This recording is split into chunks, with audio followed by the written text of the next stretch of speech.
As we gather this evening, I invite you to embrace this moment with an open heart, finding solace and comfort. I come to this time with a quiet voice and steady hands. My aim is to guide. My aim is to help still the mind. My aim is to bring a gentle sense of home. Slowly settle into the place chosen for rest. Allow the weight of the day to move toward the floor. Feel the chair or bed supporting the body. Notice the breath as it comes and goes. Breathe in softly. Breathe out slowly. Each breath is simple and real. Each breath brings you nearer to calm. I speak as one who reads the Bible before sleep. I hold the word lightly, like a lantern held up in the dark. The light is not harsh. It is warm. It invites the eyes to soften. It invites the heart to listen. For a little while, the noise of the day falls away. For a little while, the mind is allowed to rest. Let the room grow still. Lower the lamp if that comforts. Draw a blanket up if that comforts. Turn off the screens or dim them. Let the familiar sounds of the evening wrap around you. If there is a clock ticking, let it be a steady friend. If there are distant cars, let them pass without asking for attention. This hour belongs to quiet. I will speak in short sentences. I will read slowly. Words will have space between them. Space gives meaning time to settle. When a line ends, allow it to rest.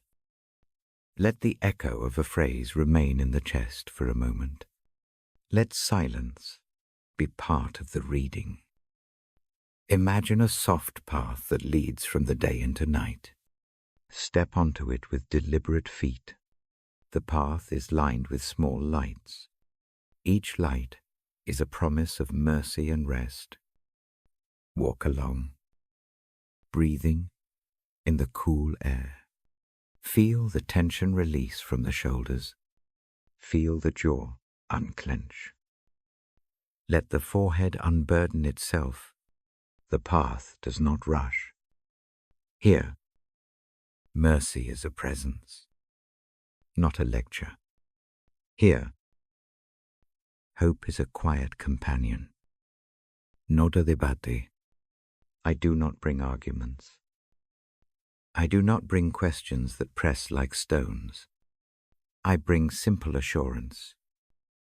I bring a hand that rests upon the shoulder. The hand says you are not alone.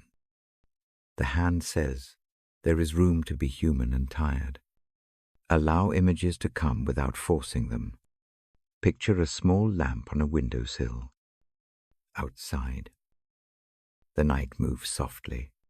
Inside, warmth grows. Picture a hearth with a slow, steady flame. Hear the faint crackle. The sound is small and steady. It steadies the heart. Picture a garden at dusk. Smells are muted. Flowers close. The air feels clean after rain. These pictures are gentle helpers. They lead the mind away from the day's sharp edges. If memories surface, let them pass like clouds. No gazing, no holding. Observe them and let them move on. Some memories bring a soft smile. Some bring a quiet age. Both can rest in the same space. Mercy reaches into both. Mercy does not demand proof. Mercy simply meets what is. I name a simple prayer now. I do not ask for loud words. I do not ask for complicated phrases. I bow the head inward and offer a quiet breath to God. I invite the presence of Christ into the room like a cool hand. I welcome mercy to settle over the shoulders. I allow hope to take a small seat beside the heart. This is not a sermon. This is a bedside whisper. The Bible rests open or closed on the lap. It is a friend across the years.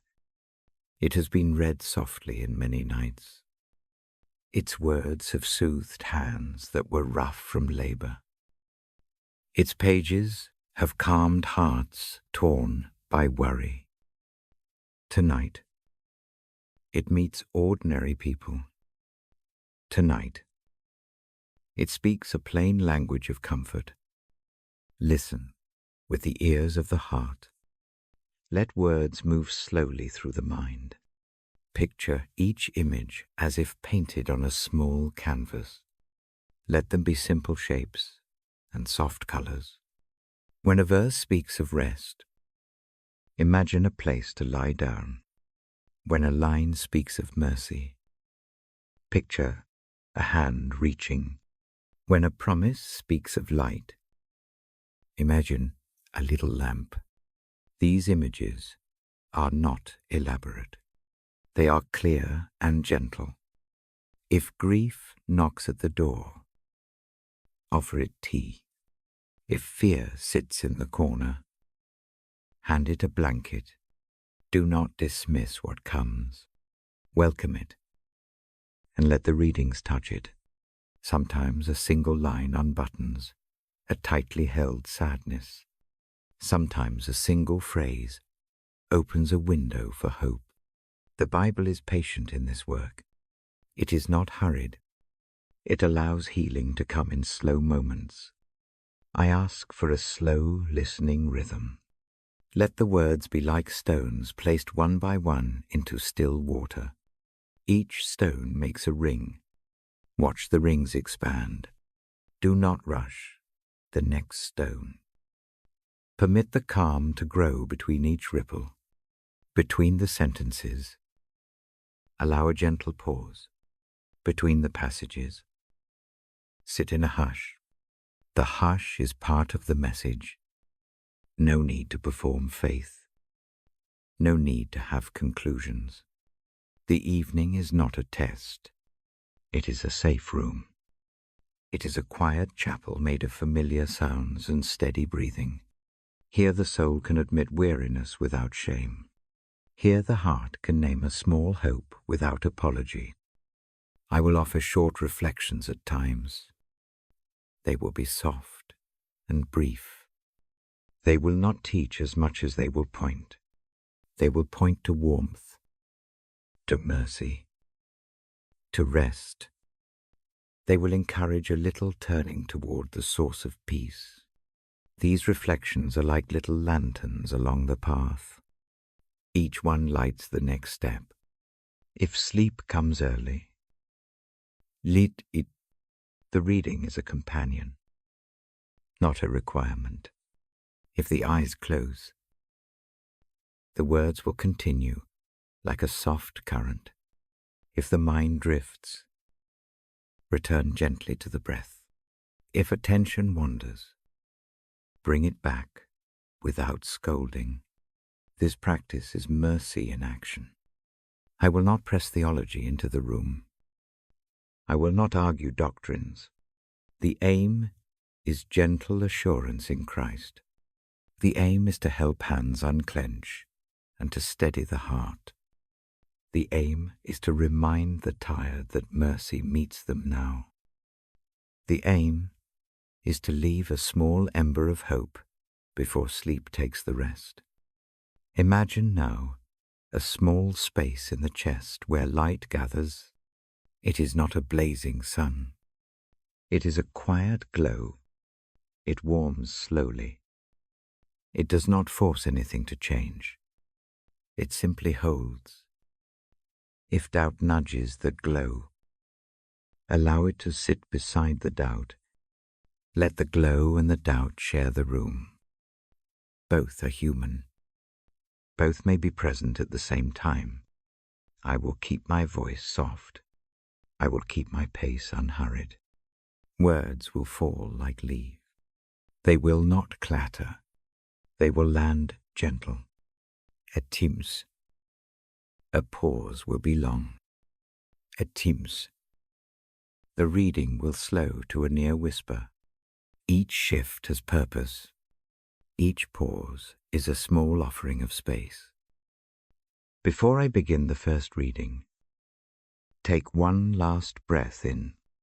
Hold it for a count that feels gentle. Release it slowly. Feel the shoulders lower. Feel the jaw soften. Feel the mind lift a little from its tasks. There is no urgency here.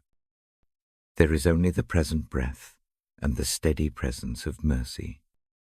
I will now open the pages and read. Listen as if to a familiar voice. Allow the words to wash over the evening. If a line rests particularly well, let it linger. If a line stirs a question, tuck it gently away for later. For now, rest with what is simple and true. When the passage ends, a short silence follows. In that silence, let the message sink and warm. Let the heart find a small bearing of peace. Then, when ready, the next reading will come. For tonight, step into the quiet with trust. Let the lamp glow. Let the breath settle. Let the mercy be sufficient. I begin now with a slow reading. I open the Bible gently. The pages breathe. The light touches the paper like a soft hand. A line moves across the page. I read it slowly, not rushing the letters. The sentence offers rest to the tired. It invites those who carry heavy loads to set them down. The words suggest a shoulder to lean on. They do not demand anything. They only offer refuge. I let each sentence hang in the air for a beat. I take a short breath. I let the breath fall away. The room listens. The house listens. Even the quiet listens. Another line speaks of a steady presence. It promises a faithful closeness in the small hours. The promise is not loud. It is like a low bell in a chapel. It rings once, and the sound settles. Imagine a small bell over a doorway. It rings softly, and the household knows someone returns home. That is the kind of comfort these lines bring. I pause and draw the breath in with you. Hold it for a count that is easy. Release it. Feel the body respond. The neck loosens a fraction. The hands unclench. The back settles a little deeper. A passage turns toward hope in thin places. It says that when the night feels wide, a lamp is still lit. The lamp does not banish the dark. It simply keeps a circle of warmth. Picture the lamp on a bedside shelf. Picture the light making a safe ring on the blankets. The edges of trouble do not vanish, but they soften. I read without hurry. Each phrase is like a small lantern raised along a path. When a phrase ends, imagine stepping forward. The path moves slowly. The feet do not rush. The heart does not have to run to catch up. A gentle sentence reminds the listener of care for the fragile. It speaks of hands that hold, not crush, hands that guide, not overpower. Picture a hand covering the palm of another. The gesture is small. The meaning is large. Mercy lives in those small gestures. I let the silence grow for a moment. The quiet is a room where thought can breathe. Breathe with the sentence. Breathe with the hush. Allow the mind to settle like sediment in still water. The clear water reveals the stone at the bottom. The image is simple and calm. The reading continues with images of calm waters. A metaphor suggests that storms pass and leaves settle. The picture is not distant. It is near enough to step into. See the surface relax. Feel the chest follow that rhythm. There is a line about a steady shepherd who knows each name. The language is soft. It does not lecture. It does not press for answers. It simply comforts by naming the listener. Imagine someone who remembers the small facts that matter. The memory alone soothes. I close my eyes briefly as I read. The voice is measured. The pace is slow. This slows the heart too. When the voice lowers, let the shoulders drop with it. When it pauses, let the eyelids rest a little. A paragraph points to forgiveness as a gentle clearing. It pictures a window opened after a long day. Fresh air moves in. The room breathes anew. There is no harshness in the clearing, only a calm that rearranges the space inside the chest. I offer a small prayer in silence. The prayer is a single breath sent upward. It is not a performance. It is a private offering shaped like trust. The breath says, "Thank you. Help. Hold. And rest." All at once. Let that breath rest in the body. The pages turn softly. I do not rush the sheet. A new phrase glows with quiet promise. It speaks of light arriving at the earliest hour of morning. It does not promise to speed the night, only to assure a morning that comes. Hold on to that gentle timeline.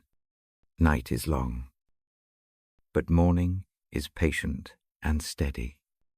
I read a sentence that invites patience with the self. It suggests kindness to the parts that failed today. It says that small steps are still steps. Imagine a slow stitch in a worn garment.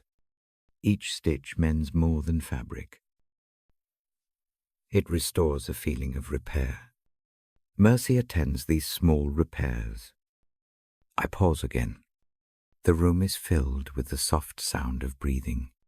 The shared breathing is a quiet chorus. There is no need for loud acts to prove belonging.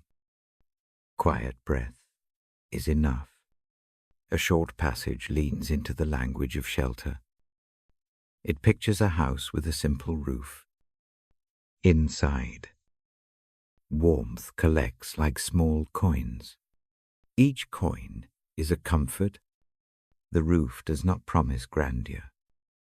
It only offers cover. Sometimes cover is all that is needed for the night.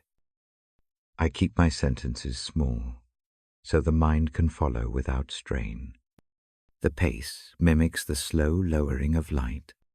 The words are like a blanket folded and placed at the feet. They are offered and then left to do their work in silence. There is a line about a peace that stands guard. It is not vigilant in a harsh way. It is watchful and calm. Picture a quiet watchman who smiles rather than scolds. The guard bends toward mercy more than judgment. I invite a gentle listening posture. Rest the chin lightly. Let the shoulders fall. Allow the knees to soften if lying down. These small shifts make room inside the body. When the body is less tense, the words sink deeper. A passage offers an image of a light breeze carrying away worry. The breeze does not chase every thought. It nudges them, one by one, toward the edge of the field. The field is broad. There is room for both small care and small joy. Both may remain and still be tended kindly.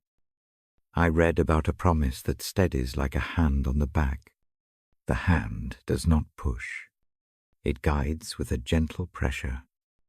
The guidance is present even when the path is unclear. Imagine walking beside someone who knows the way, but lets you set the pace. Silence again becomes part of the reading.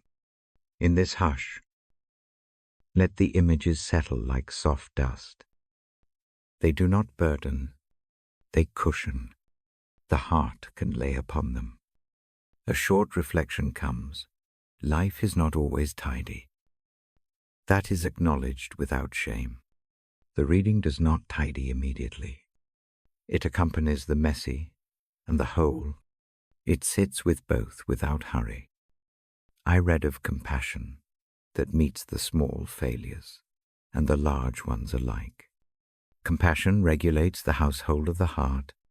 It does not prefer one corner over another. All receive the same gentle tending. Before I close this section of the reading, I invite a small practice. Take 3 slow breaths. Each one moves slightly deeper. With each exhale, imagine a soft piece of the day falling away. The first breath releases visible tasks. The second lets go of private worries. The third breath rests in the sense of being held. As the last line of this reading settles, I let a longer silence greet it. In that silence, the room warms. The breath finds a calmer rhythm. The hands rest. If these words have comforted at all, consider staying with this small community of listeners. Subscribe to the Quiet channel. Leave a soft note in the comments. If a line touched the heart, share this time with someone who needs a gentle hour. Each act is an invitation to rest given twice. For now, let the pages close lightly or remain open as you wish. Let the lamp keep its small circle of light. Let the breath stay slow. I will return with another slow reading soon. We will continue this path, one calm step at a time. Hold the thought of mercy like a small stone in the palm. Keep it warm. Keep it near the chest. When sleep comes, let it be the last image carried into rest. I breathe with you once more. In, hold briefly. Out, the room settles. The night listens. The reading pauses until the next time. I settle beside the lamp again. The pages rest on my knee. The house breathes slowly. I speak in a low tone. My voice is steady. My aim is to point to a gentle truth. Tonight I turn to a line that has soothed many nights. The psalm names God as refuge and strength. It says, God is a present help in times of trouble. I do not rush the sentence. I say it as a soft offering. I let the meaning sink in without pressing for explanation. Listen to that meaning. It is not a promise to erase trouble. It is a promise of presence. When fear tightens the chest, the presence arrives like a hand at the back. When plans fail, the presence remains like a quiet room. When grief sits heavy, the presence is an unhurried companion. The psalm points to help that is near. It points to strength that comes close, not from a distance. I invite you to take this in as a small practice.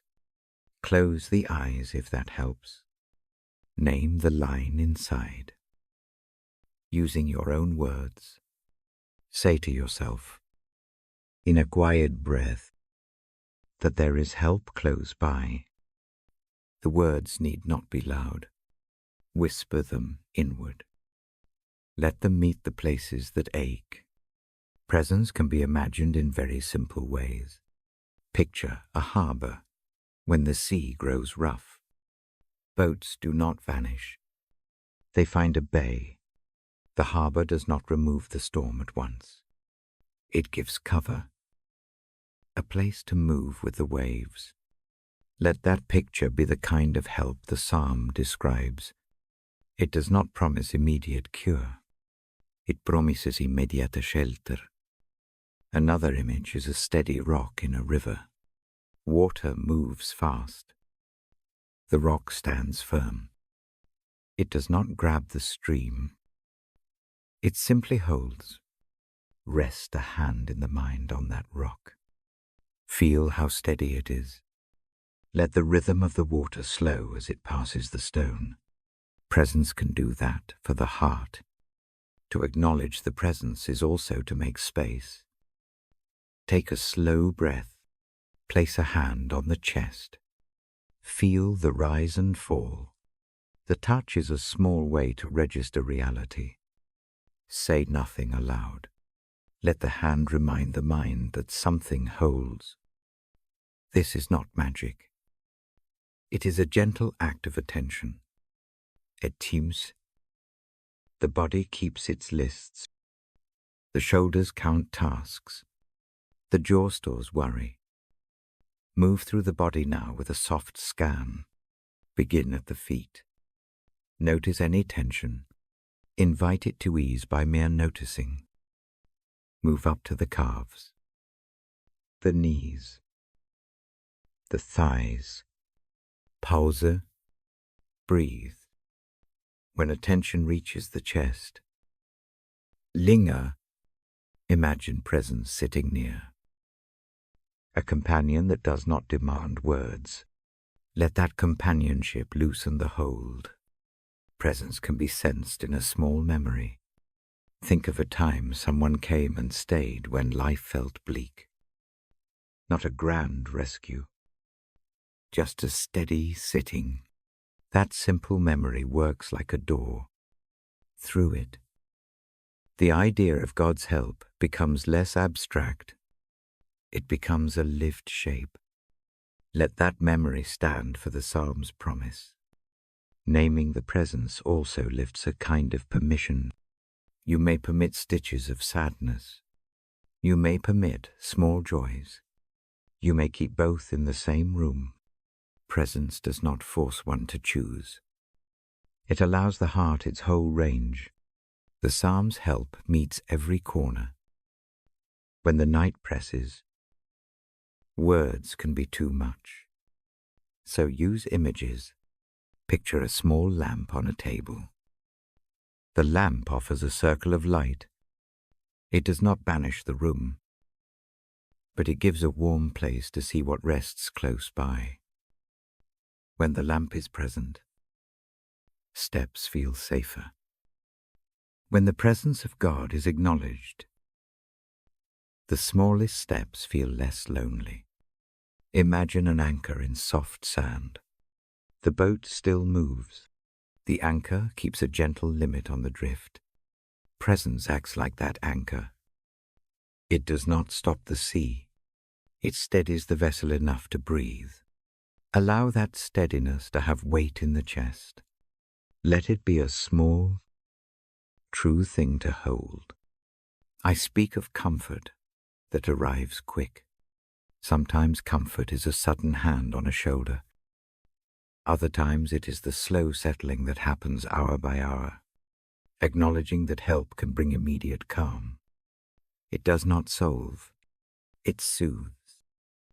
The mind may still circle, but the circling is softer.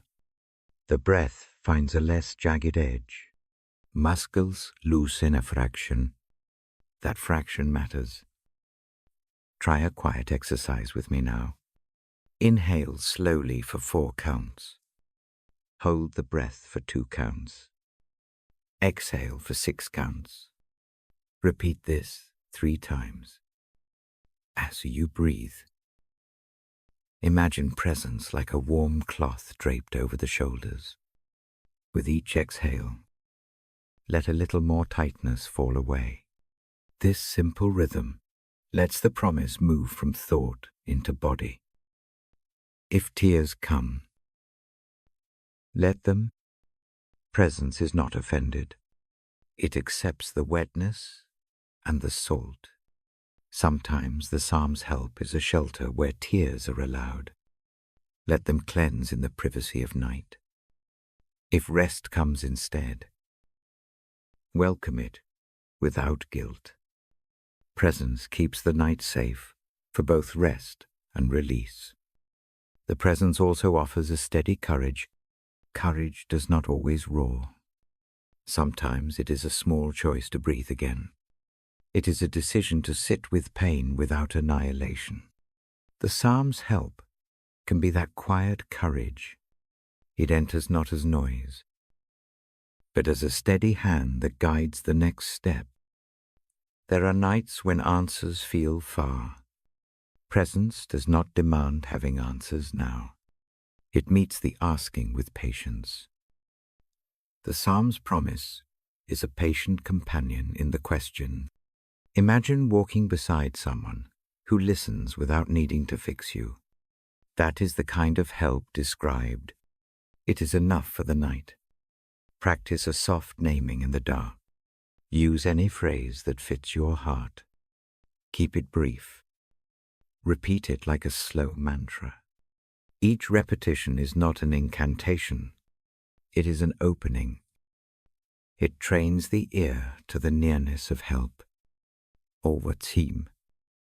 These small repetitions become like the sound of a familiar voice in the next room. Presence also meets fear with strength that is not harsh. Strength here is like a quilt stitched quietly. Warming the body, it supports without crushing. When tasks tomorrow appear large, the presence does not remove them.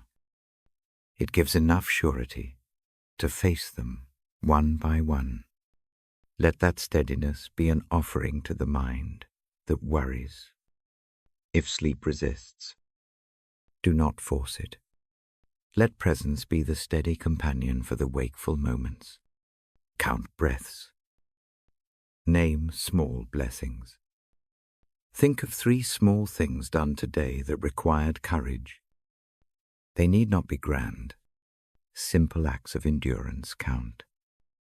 Let presence notice them with you. The Psalm's help is near whether the soul feels it or not. That mystery is gentle.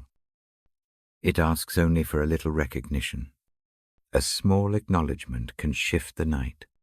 It can change the tone of the mind from frantic to tended. Take comfort in that permission to be small and safe. I will close this short reading with a quiet breath together. Breathe in. Hold for a gentle count. Breathe out. Let the image of a harbor, a rock, a lamp, or an anchor rest where it fits best. Carry that image like a small stone in the pocket. When worry picks up weight tomorrow, reach for that stone. It will remind the hand that help is near. Before the pages rest, I offer one last simple invitation. When eyes grow heavy, imagine presence at the bedside, not as a rule maker, but as a companion who watches over the room. Sleep into that keeping. Trust that help is close. Even when the road ahead blurs, I close the Bible lightly. The lamp keeps its small glow. The breath stays slow. The Psalm's promise remains a quiet friend in the dark. When morning moves toward the window, there will be light again. For now, let the presence be enough. I will return with another reading. For this night, rest in the nearness of help. I settle back into the soft light. The Bible rests open in my lap. My voice stays low. My aim is to help the chest relax. My aim is to show a simple way out of worry. Tonight I turn to Philippians 4:6-7. I name the verse, and then I speak its gentle meaning. I do not shout. I do not rush. I let the ideas settle like dew on a leaf. The verse asks for a small practice. It asks that anxiety not be the ruler of the night. It asks that worries find a place to be offered. The offering comes through prayer and quiet thanks.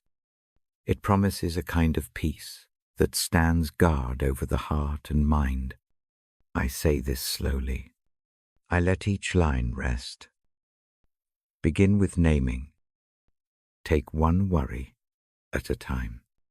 Say it inwardly, not to anyone but the quiet. Give it a simple name. The act of naming loosens the knot a little. A named worry becomes a single thing. It is no longer an amorphous tide. Next comes the offering. Imagine placing the named worry into a small basket. The basket sits beside the bed. It is not heavy. It holds each worry like a folded cloth. One by one, drop the names into the basket. With each drop, breathe out a small sound. The sound does not need words. It is a release. Now bring thanksgiving into the moment. Not grand thanks. Simple things are enough. Thank for a warm cup earlier. Thank for a steady chair. Thank for the fact that breath still comes. These small thanks are a soft light. They do not deny the pain. They simply make room for more than the worry. Finally, present the basket with its contents in prayer. Not long words. A short inward gesture. Let the gesture be like pressing a hand to the chest and then opening it. The opening is an act of trust. It says, I do not have to carry this alone tonight. As I guide, I watch the breathing slow. I match the pace of the room. Inhale for 4. Hold for a brief count. Exhale for 6. Do this 3 times. With each exhale, feel a little ease around the ribs. The breath does not fix everything. It changes the body that holds the worry. Picture peace, not as an absence of difficulty, but as a quiet keeper. Imagine a small bell in the corner of a room. It rings once when rest begins. The sound does not erase sound in the street. It simply marks a change in the house. Peace is that bell. It is a soft marker that inner work may shift. Allow the heart to notice the guard that the verse promises. Guard here is not a harsh sentry. It is a calm presence on the threshold. It keeps a little space between the mind and the storm. Let that space be your inner room for a while. Sit in it like an easy chair. If doubts return, do not be harsh to them. Welcome them in. Then repeat the simple act. Name, offer, thank, breathe. Each repetition is a small practice of relinquishing. Repetition without force is a kindness to the soul. I read the verse again in paraphrase. Slower this time. The words are like a gentle hand, turning a page. They ask nothing dramatic. They ask only for the slow habit of handing over what presses hardest. There is mercy in the act itself. Now I invite a short exercise of imagery. Imagine a slow tide. The tide comes close enough to touch the shore. Then it draws back. Worries are like pebbles washed toward the edge. They do not disappear at once. They move with the tide. Watch them go a little farther with each wave. The tide does not take everything at once. It simply moves the line gently outward. Trust the small movement. I guide another breath. Place a hand over the place that tightens most. Let the hand be warm and steady. Whisper nothing. The warmth alone is enough to show that something else cares. The hand acts like a witness to the present. It tells the nervous system that the world contains gentleness. Prayer here is not performance. It is a simple turning. It is like closing a book that has been read too long, placing it on the nightstand, and lighting a single candle of thanks. The candle does not banish every shadow. It points to a small circle of light. Rest in that circle for a while. I speak of this as one who reads the Bible at bedtime. The book and the practice belong to the same slow house. The two work together to steady the evening. The Bible offers phrases that help the hands loosen. The practice of offering worries in prayer lets those phrases land. Now, I move to the next thread of the outline. I call it embracing peace. This is not a new command. It is the invitation to stay with what the verse offers. Embracing peace means letting the calm have real space to breathe in the body. Begin with small acceptance. Accept that the night may still bring some fear. Acceptance does not mean liking the fear. It simply recognizes it as present. When acceptance is honest, the mind stops fighting a losing battle. The energy saved goes toward rest. Create a bedtime ritual that honors this acceptance. Dim the lights a touch more. Fold a soft cloth over the lap. Play a subtle sound rain on a roof. The hush of leaves. Rituals teach the nervous system that a new season is near. Repetition makes the lesson gentle. Practice a short gratitude list before sleep. Keep it to 3 small items: a hot meal, a kind word, a steady breath. Say them slowly. Allow each one to rest. Gratitude does not erase trouble. It balances the scale a little. That balance helps the heart soften. Imagine peace as a woven cloak. It covers the shoulders without constraining movement. The cloak is light but warm. Slide it over the shoulders in the mind. Feel its texture. The cloak does not demand immediate courage. It simply keeps the chill from seeping in. If rest resists, offer a short lullaby of the mind. Recall one line of a hymn, a fragment of a psalm, a single comforting phrase. Let it loop softly, not loudly. The loop is not a task. It is a gentle companion for the wakeful hours. Turn attention to small kindnesses done today. Name 2. They need not have been notable.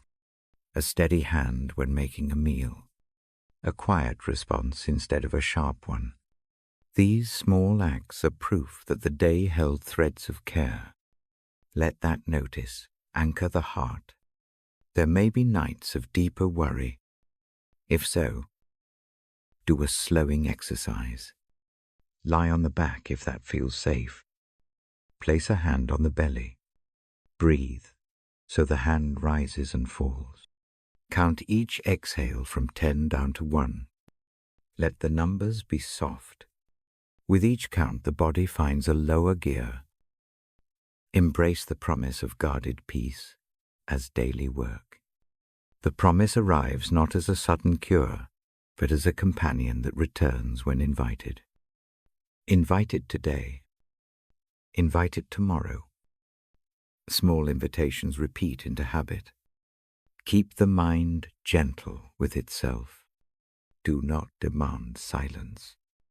Do not punish drifting thoughts. When the mind wanders, bring it back with curiosity rather than force.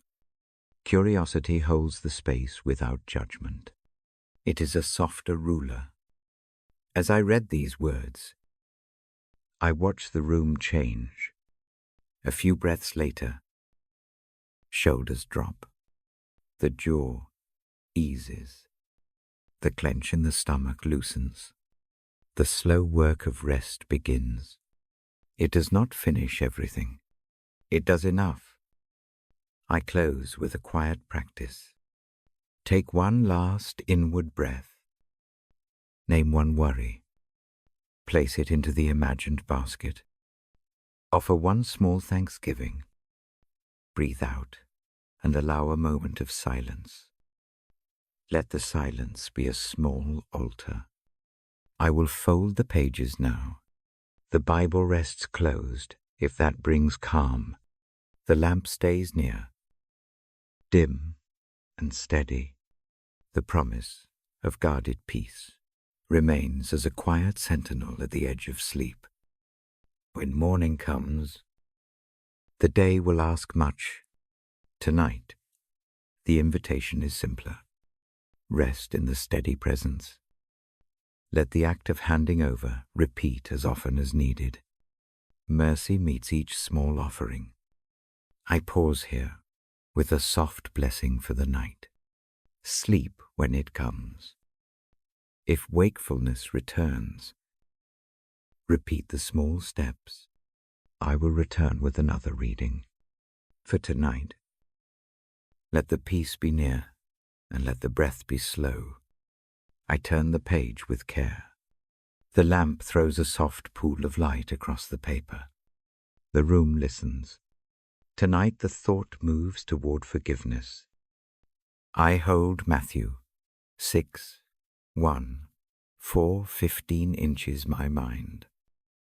Not as a rule to prove, but as a guidmap.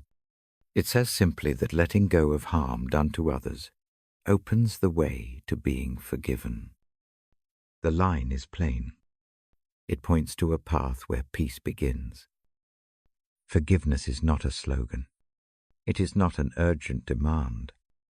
It is a small, steady work. It looks like releasing a stone from a closed hand. The hand relaxes. The arm lowers. The body finds a new balance. Forgiveness often begins with a choice to stop tightening the jaw over a memory. It starts with the way one breathes in the night. I speak about this as someone who reads the Bible before sleep. The word is a lantern handed gently from wrist to wrist. It does not shout. It lights something that can be carried forward. Matthew's words are a lamp that guides to mercy. Mercy here is a water image. It washes where the heart is gritty. It does not force the past to be different. It simply cleans enough to let the skin feel new. Picture a shallow basin of warm water. Rest the hands in it. The warmth moves into the fingers. The grit that sits under the nails loosens. A soft cloth slides along the skin. The cloth does not judge. It simply cleans. Forgiveness is like that basin. The actions of the past may remain. The marks may stay. Yet the surface becomes lighter to bear. Once, I carried an ache close to the chest for a long season. It was not a grand betrayal. It was a string of small failures from someone I trusted. Each one was a pebble. The pebbles collected in the pocket until walking felt different. Sleep pulled at the edges. Maps of the day always included routes to the grievance. The mind learned to visit that room in the dark. Grievances take shape in small ways.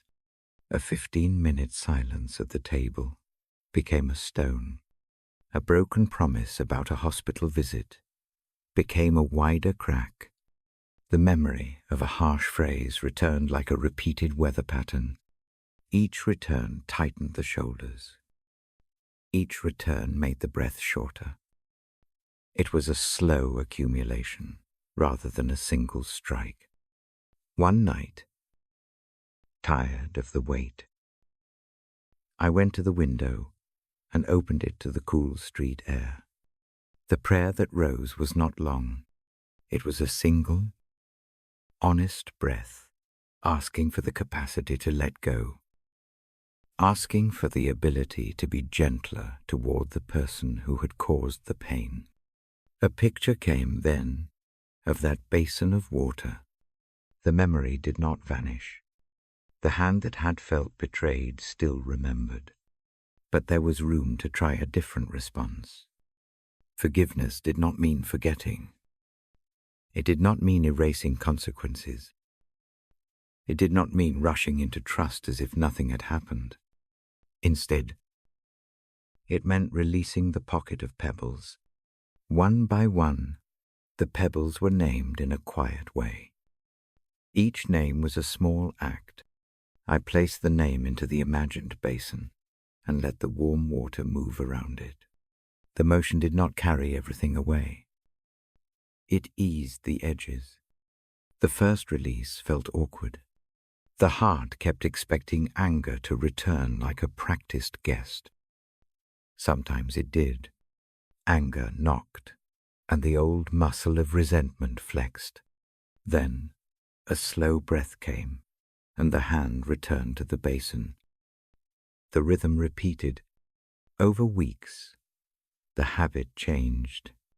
Holding on began to feel heavier than letting go. A small freedom arrived, barely noticeable at first, like a margin opening in a page. In time, a moment of real relief came.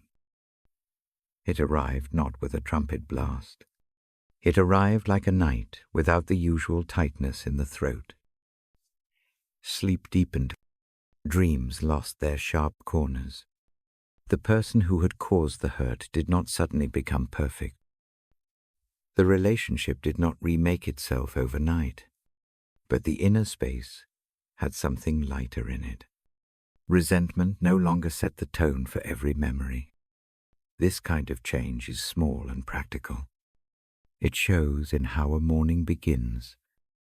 It shows in the way hands unclench while making coffee. It shows in a steadier step while crossing a quiet room. The peace that follows forgiveness is not theatrical. It is a soft restoration of the body's natural rhythm. Forgiveness also has a strange economy. The act of releasing often brings more mercy than expected. The one who forgives can feel forgiven in a surprising way.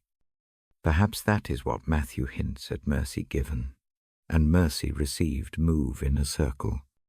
They warm one another. They grow the capacity to bear human failing without collapse. Try a small practice with the light low. Now, sit where the body feels most supported. Take a slow breath. Think of one small herd that repeats in the mind. Give it a name, brief and honest. Hold that name in the mind for a beat. Visualize placing it into a basin of warm water. See the steam rise a little. Feel the warmth touch the skin at the ribs. Breathe out and watch the surface settle. As the scene settles, imagine rinsing a hand. Let the water run over the fingers. With each slow rinse, imagine a slight easing of the grip on the memory. No need to rush. No need to force a miracle. The process is gentle and takes time. Repeat the act as often as the memory asks. The basin waits. Mercy waits in the warmth. Forgiveness sometimes requires a boundary afterward. Letting go within does not always mean returning to the same place. with the same arrangements. Healthy compassion can hold both distance and kindness. The two are not enemies.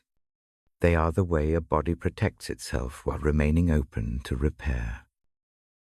If reconciliation follows, let it come slowly. If it does not, let the inner peace still be real. The heart may need to steer with wisdom. Forgiveness does not remove the necessity for prudence. It merely frees the will from the constant labor of revenge. There are nights when the willingness to forgive must be renewed. The habit is not a single act, but a series of small acts. Each act is a breath, a picture, a release. The Bible's invitation to forgive is not a burden. It is an offering of a lighter load. Take it, if the hands are willing, before the lamp grows too dim. Make a brief, inward vow. It need not be eloquent. Press the palm to the chest and speak a single quiet word of release. Let it be private. Let it be simple. Allow the warm image of the basin to rest there like a small cloth folded on the bedside. If sleep comes, carry that cloth into it. If the mind wakes, return to the basin. Forgiving does not mean being weak. It means choosing the path that keeps the heart able to love again. It means letting mercy reshape the inner room so that more light can enter. The small mercy given tonight becomes a soft instrument for morning work. I close the Bible with a long, careful breath. The pages lie flat. The lamp keeps a steady glow. Rest in the thought that forgiveness is a practical way to peace. Let the basin image move under the eyelids when rest begins.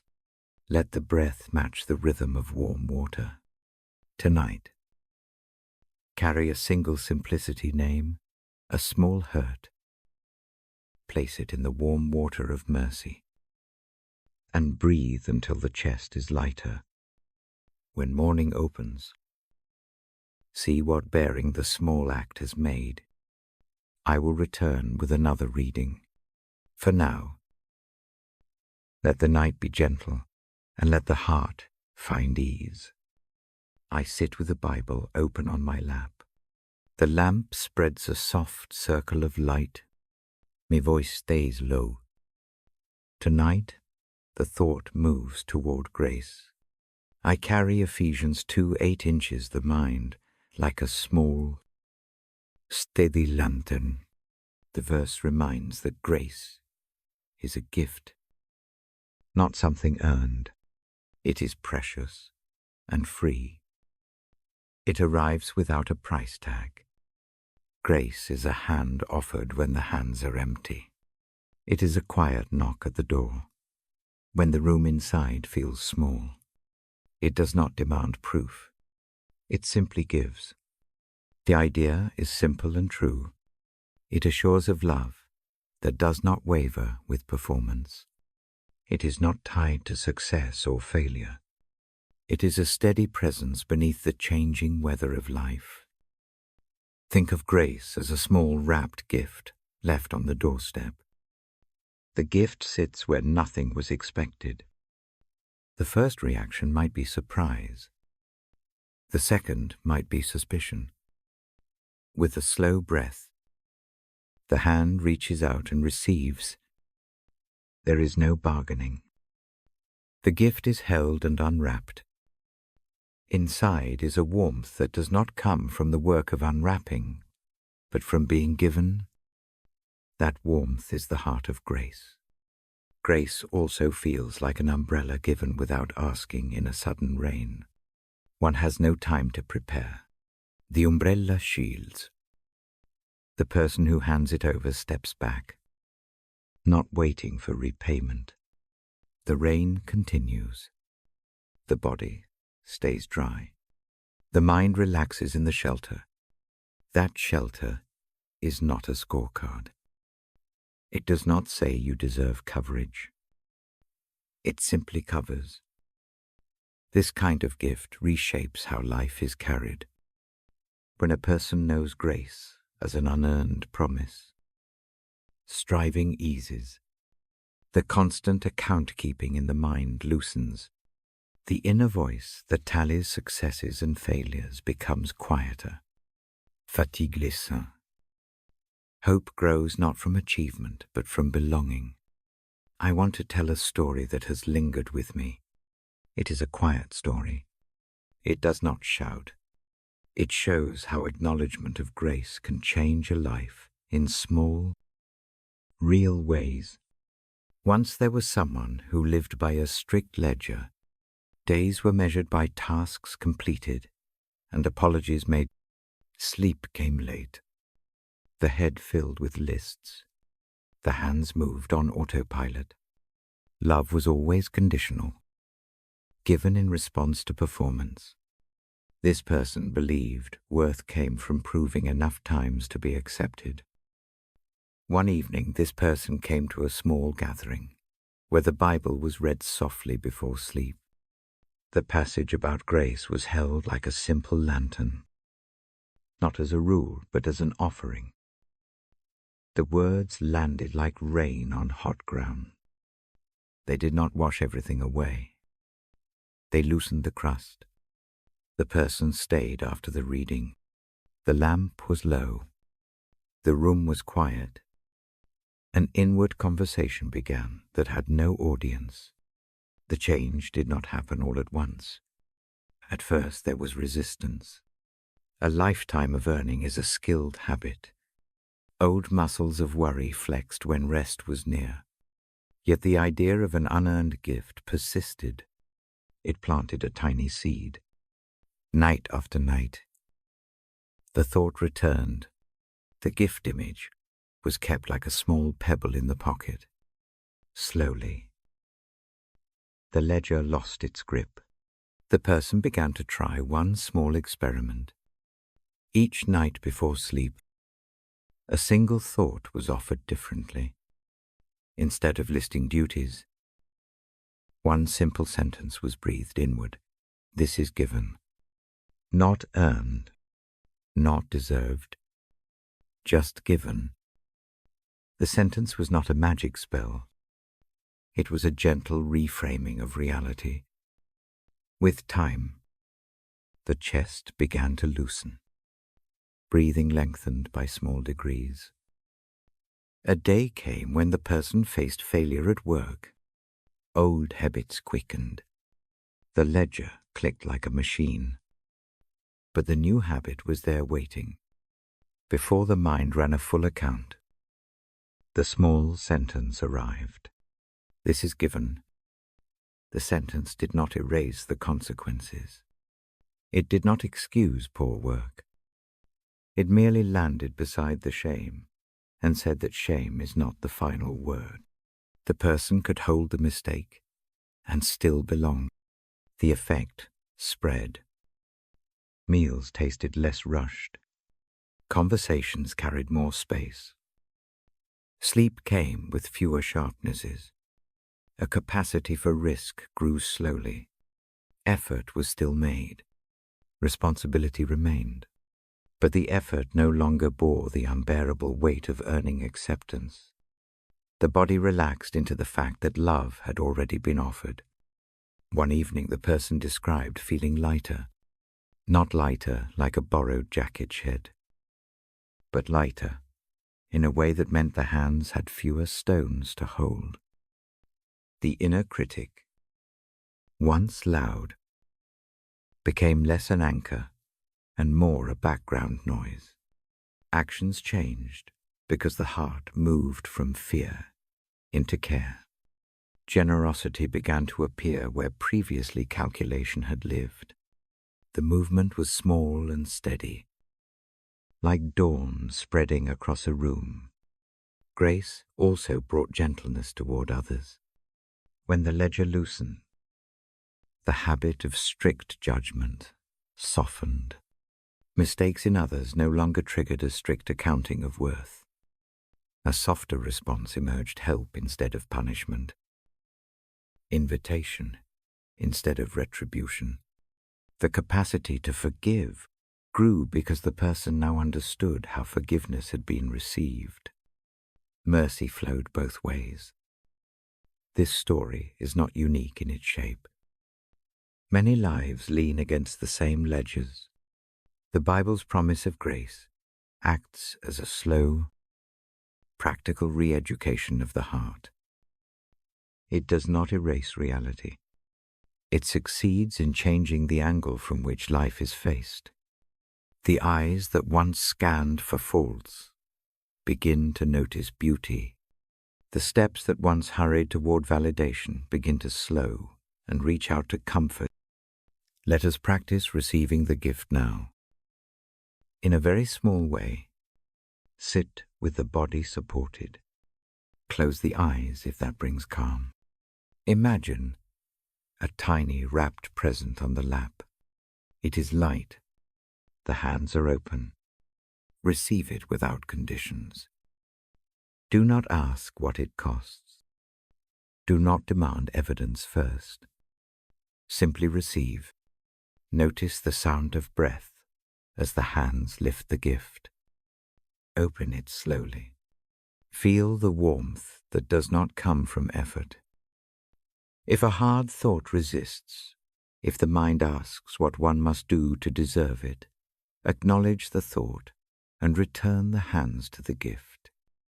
This practice is not about proving faith. It is about learning to rest in a kindness that met first. Repeat the small act as often as needed.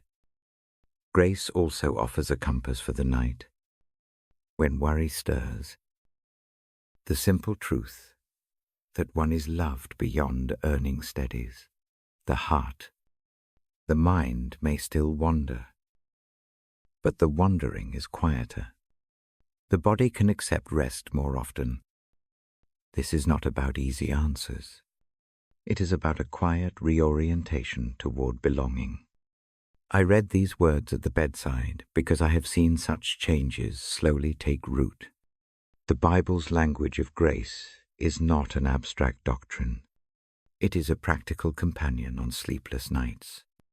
It meets the person with an open hand. It asks only for recognition. Before I close this part, place a hand lightly on the chest. Feel the rise and fall. Offer a brief inward acknowledgement of the gift received. A single inward phrase is enough. Thank you for this gift. No loud words. A soft acknowledgement. Let the breath carry the thank you into the ribs. As the lamp dimples the room, carry the image of the gift into the edges of sleep. If the mind wakes, reach inward to that small present and touch it again. The habit of receiving can become a shelter for the night. I will close the pages softly now. The lamp keeps its calm circle. The thought of grace rests like a warm cloth folded by the bedside. Tomorrow the day will ask much. Tonight the invitation is simple. Receive what is given. Rest in a love that does not count merits. Let that rest be a steady place for the heart. I will return with another reading.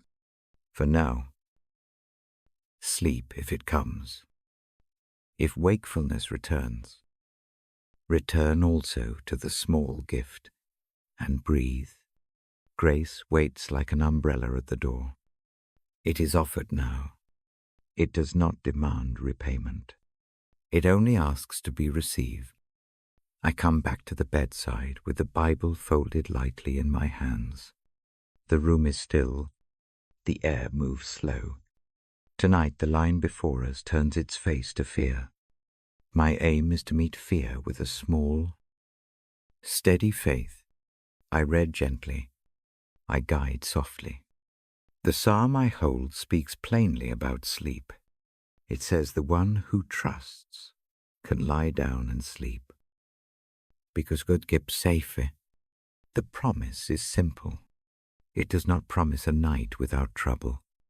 It promises a rest that stands on the fact of God's keeping. That keeping is what I want to draw near to now. First, name the fear that presses tonight. Make it small and real. Call it worry about tomorrow.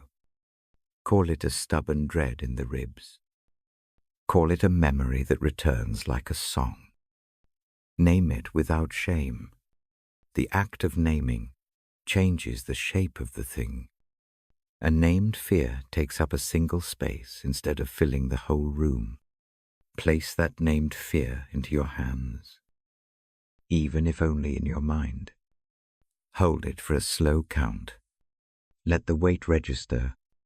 Do not try to push it away yet. Let the body feel what it feels. Acknowledgement is a kindness. It does not mean permission to be lost in the fear. It simply means meeting it honestly before offering it to God. I read the psalm again in silence for this moment.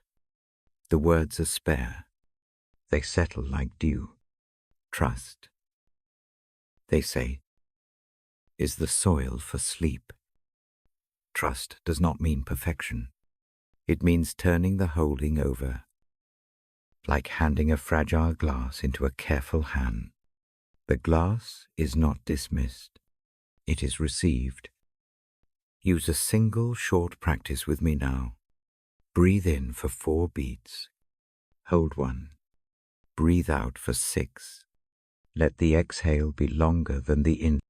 Repeat 3 times.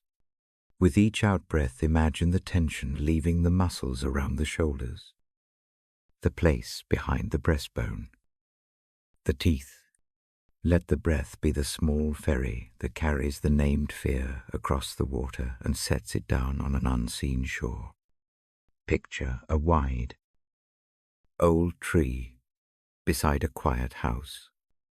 Its branches reach like arms. Under those arms there is a cradle of moss and leaves. Imagine being placed in that cradle. The tree does not scold the wind.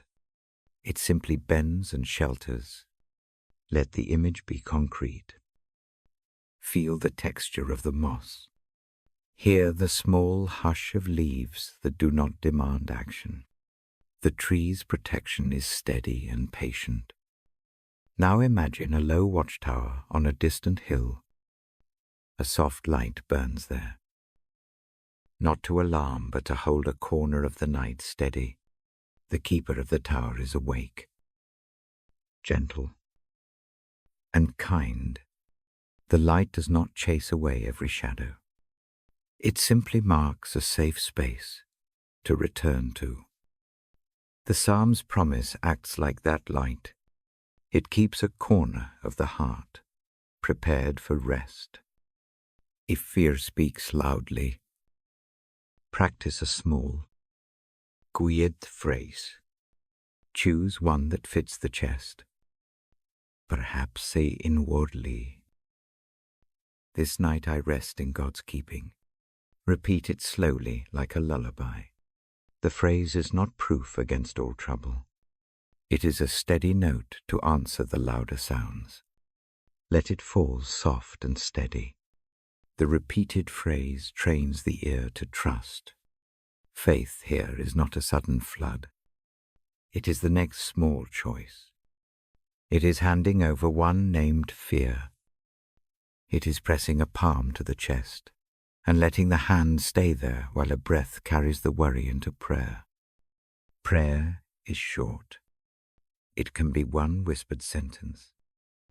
It can be only the willing posture of offering.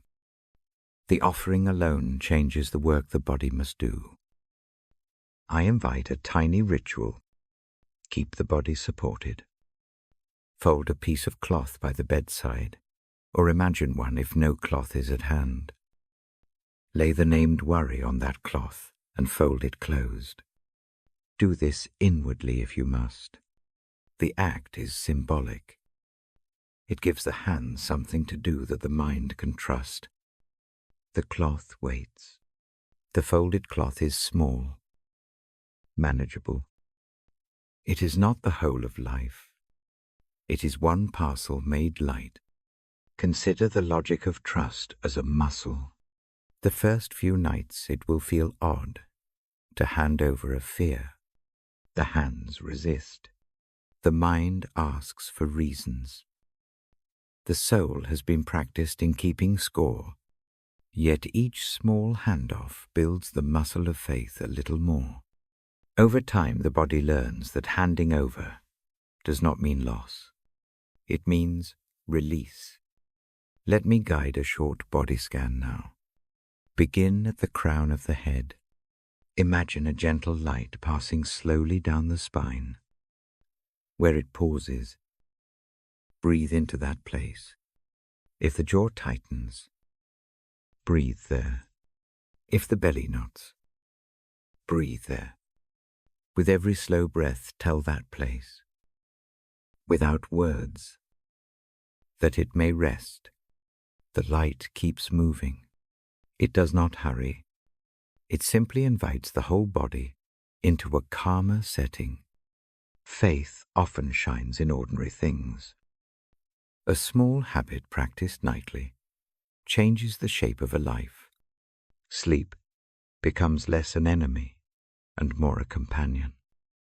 When trust is given in small ways, placing one fear into prayer, breathing in a new pattern, naming gratitude for one tiny good, the heart learns to receive the Psalm's promise more readily. If worry returns before sleep, do not add scolding. Scolding only tightens the chest. Instead, repeat the small practice name. Hand over, breathe. Use the short phrase or the folded cloth image. Keep the movements simple. Mercy works through small repetition, not through dramatic proof. There will be nights when trust feels thin. Those nights ask for gentleness. Return to one steady image. Sit with it for a few breaths. Let the image be of yourself resting in a sheltered room, not as if safety is proven, but as if someone kind watches the door. Let that kindness do its work. It does not need to prove anything to the fear. It only needs to keep showing up. For those who wake in the small hours, try a soft exercise. Sit up slowly. Place both feet on the floor. Press them down and feel the ground. Name 3 small things that are true. In the room, a pillow, a steady lamp, the sound of distant rain. The list need not be spiritual. These small truths steady the senses. Then return to the short phrase of trust and lie back down when it feels right. I read Psalm 4:8 as a bedside promise. I do not make it a magical eraser of all dread. I present it as a faithful shelter. The psalm shows that the one who trusts can rest when trust is hard. The verse offers a posture to practice. Practice is small. Practice repeats night after night. The repetition builds a seam of safety in the heart. There is a gentle courage in choosing to trust when fear presses. Courage is not the absence of fear. It is the willingness to do the next little thing anyway. It is the choice to hand one worry to God and then place the head on the pillow. That choice matters. It is a decision of the will that affects the body. If forgiveness or grace from earlier readings felt heavy, let this be a night to hold them lightly. Faith is not performance. It is rest in what has already been offered. Let that truth be a pillow under the weight of the veneer of pride. Let it soften the way hands hold onto difficult memories. Before I close this section, breathe with me once more. Inhale slow. Exhale soft. As the breath leaves, Imagine a small bell ringing inside the chest. The bell marks the space of trust. It is quiet but steady. Let it sound 3 times. Each sound rings across the ribs and asks the heart to settle. Make a small vow to yourself. Not a vow to be brave forever, but a simple promise to try again tomorrow, to name a fear, to hand it over, and to rest. Keep the vow easy. Keep it kind. Mercy does not demand grand resolutions. It invites small, faithful steps. I fold the Bible closed with care. The night keeps its hush. I leave the image of the sheltered room and the watchful light near the bed. Sleep when it comes. If wakefulness returns, return also to the folded cloth in the mind and to the short phrase of trust. The Psalm's word is with us. We lie down and sleep. Because keeping is the promise, I will return soon with another reading. For tonight, let the trust settle like a soft blanket. Rest in the quiet keeping. Let the breath be slow. Let the heart be held. I come back to the lamp. The Bible rests where hands can reach it. The house is quiet. The night leans close. My voice stays low. My aim is to teach stillness. Psalm 4:610 sits before me, like a simple instruction. Be still. It says, and no, the words are not a demand. They are an invitation. They are an opening to peace that does not depend on performance. Stillness is not empty. It is a shape the body can take. It is a posture of trust. In the dark hours, stillness becomes a small act of courage. It is easier to move when the mind is calm. I invite a slow breath first. Inhale softly. Count to 3. Hold for a soft beat. Exhale twice as long. Repeat 3 times. The breath does most of the work. The body begins to listen. Notice the way sound changes when the breath is even. A clock may tick. The tick does not sting. It becomes part of a steady music. Street noise passes like a distant tide. Let the sounds be as they are. Let them not press. Place a hand on the chest. Feel the rise and fall. The hand is a marker. It marks the fact of being alive. This small touch keeps attention grounded in the present. No need to chase thoughts. Let them pass like birds over a still lake. The lake picture helps. Imagine a wide, glassy surface at dawn. Wind does not come. The reflections are clear. A single pebble might disturb the water. Rings spread and then fade. Stillness is the lake when the pebble sinks and the surface returns to calm. The rings teach that disturbance comes and goes. I read Psalm 563 with that calm in mind. The verse names a simple practice when afraid. Trust. The language is short and firm. Trust becomes the muscle that steadies the chest. It does not remove fear. It reshapes the response. I want to tell a small story. It is quiet. It helps me teach what the verses mean in a life that is not tidy. Years ago, a night came when fear felt large. It arrived slowly at first, like fog pressing in at the edges of a field. A child I love faced an uncertain surgery. The waiting room felt immense. The mind spun through worst-case scenes. The hands found anything to do.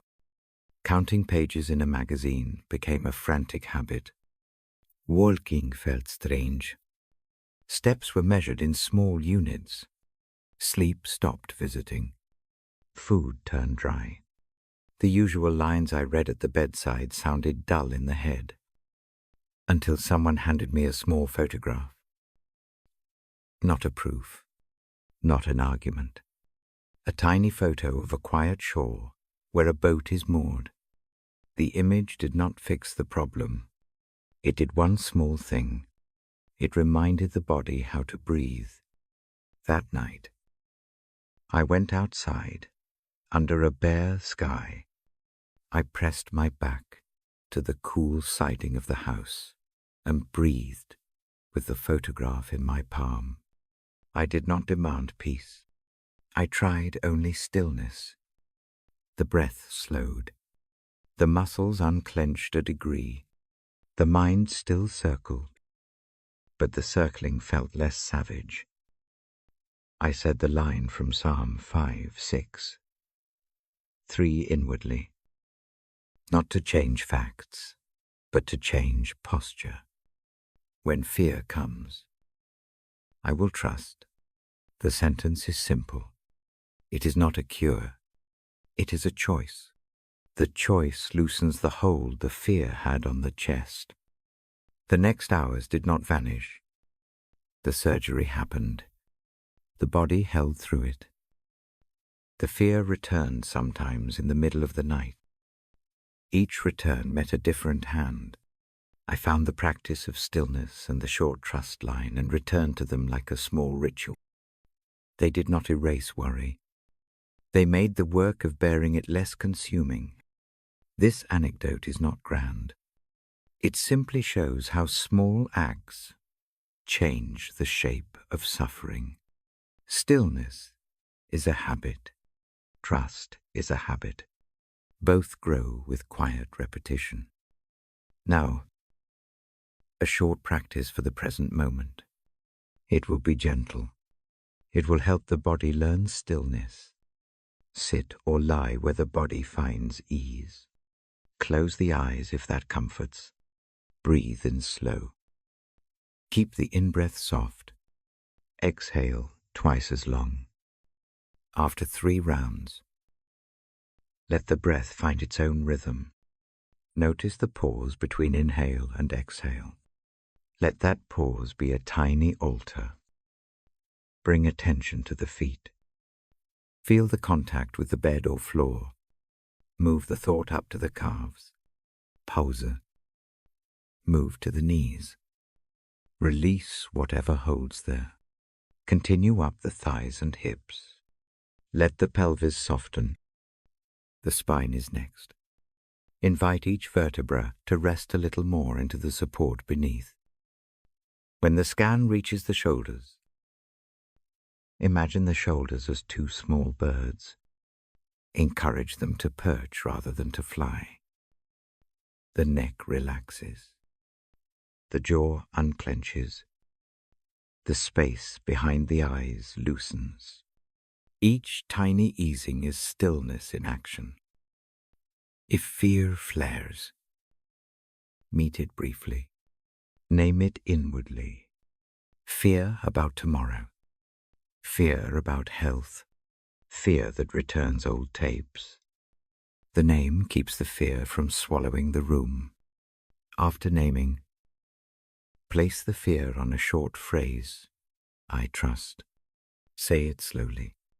Do not argue with the feeling. Offer trust, as if sliding a warm cloth across the shoulder of a tired friend. Return to the breath and to silence. Let the silence be a listening place, not an empty void. Stillness listens. It hears the small, steady truths. It hears the heart. Let the quiet teach the chest how to be present. A simple image helps. See stillness as a candle set on a wide table. The candle does not rush. The flame is steady. It gives enough light to hold the page. It does not banish the room. It teaches how to see. Sit with that candle for a few breaths. There is mercy in the silence. Mercy does not need speeches. It needs a waiting posture, in stillness. Mercy often moves without fanfare. The mind may not label the movement at first. It arrives as an ease in the shoulders. It may show as a deeper breath. Notice it without forcing a diagnosis. When the body begins to accept this slow rhythm, extend the practice to other parts of the life. Before a hard conversation, take a breath and be still for 30 seconds. Before sleep, repeat the small trust phrase. In the morning, let the first breath be a brief acknowledgement of God's keeping. I keep the Bible open because the word meets the practice. The verses do not work as formulas. They work as invitations. Psalm 4610 invites stillness. Psalm 5:6. 3 invites trust when fear knocks. Both invite a posture more than a procedure. If rest resists tonight, allow a longer pause. Lie in stillness and count the slow beats. Count the inhales and exhales. Keep the counting soft and easy. If thoughts cling, picture them as leaves on a slow river. Watch them float by. Do not follow. Let the river carry them.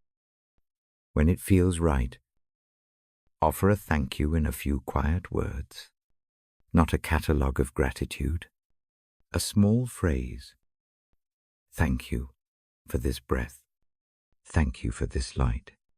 Thank you for the gift of rest. The thanks does not demand return. It simply opens the heart another inch. I leave the lamp at a comfortable glow. The Bible lies gentle on the lap. The practice of stillness will wait for the next night. The habit grows with small returns. Before the light goes low, take one last breath with me. Inhale slow. Hold the small pause. Exhale long and soft. Imagine the breath carrying the named fear to a place that can hold it. Trust the keeping promised in the Psalms. Let the stillness hold the room. I will close the pages now. Sleep into the quiet if it comes. If wakefulness returns, return also to the simple acts. Name the fear. Offer the trust. Find the stillness. The night is wide enough for both fear and rest. Trust and stillness make room for peace. I return to the lamp. The Bible rests where the hands can reach it. My voice is low again. Tonight, I turn to Titus 2, 1, 12. Not to teach, but to reflect. The verses speak of grace that appears. Grace arrives, and it teaches. It does not strike. It instructs by presence. Grace shows a way of life. It points towards simple habits. The habit is not a law pressed into the ribs. It is a quiet training. It asks for small choices. Deny the quick. Selfish habit. Choose the patient. Steady one. Live self-controlled. Live upright. Live toward what is good. The language is practical. It looks like small acts repeated. I hold that picture in my mind like a small lantern. Imagine a teacher at a slow table. The teacher does not shout.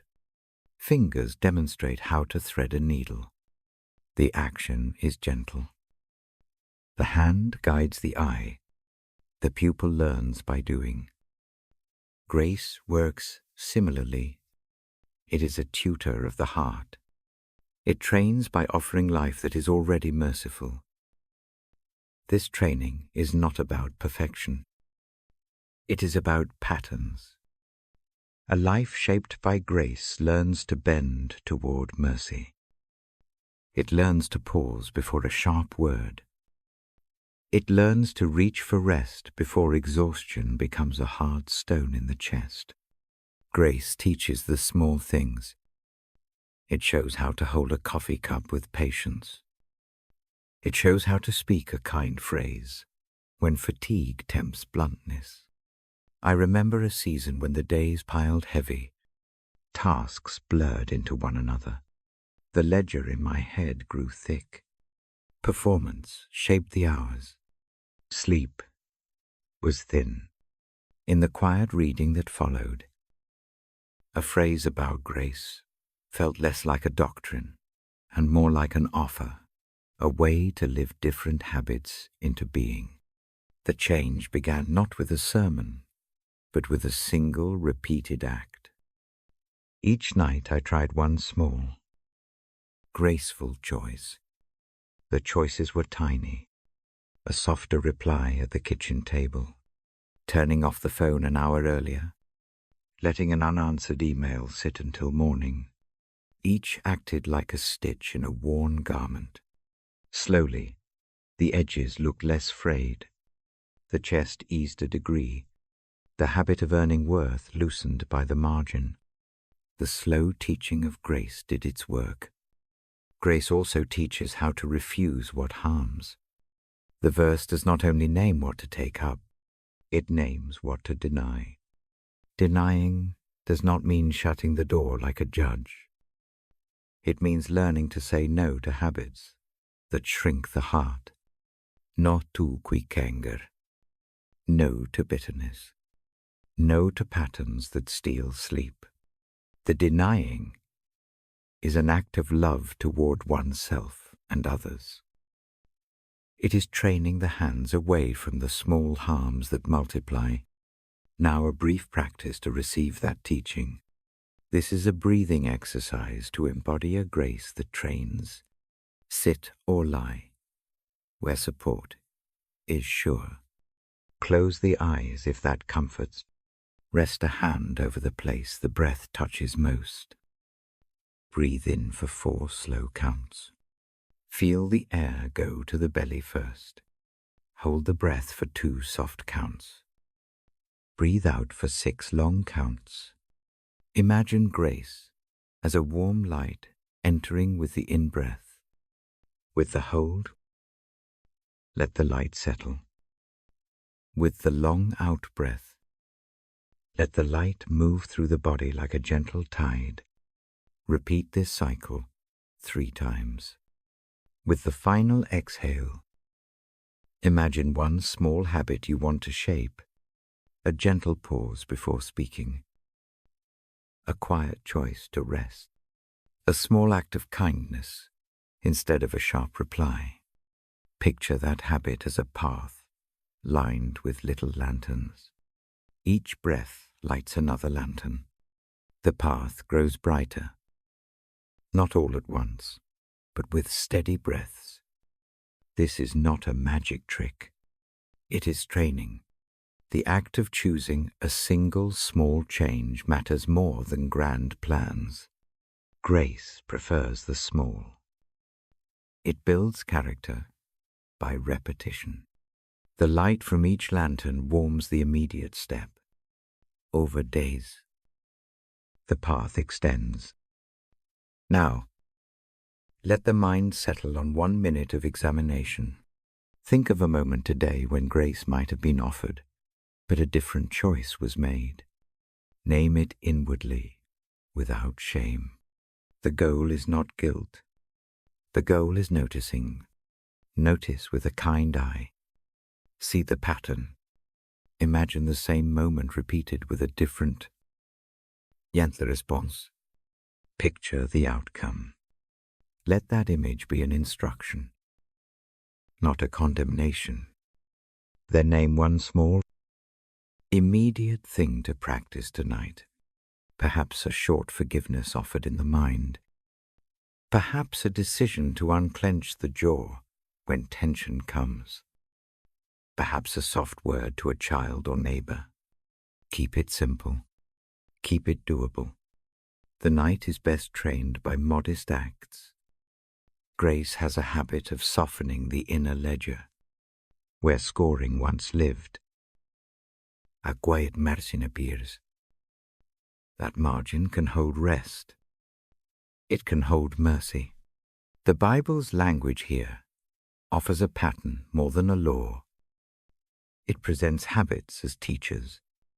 Habits teach by repetition, not by force. Practice humility in this work. Let the small acts be humble. Do not try to prove anything to anyone. The point is not to perform better for applause. The point is to allow the heart to learn a new posture.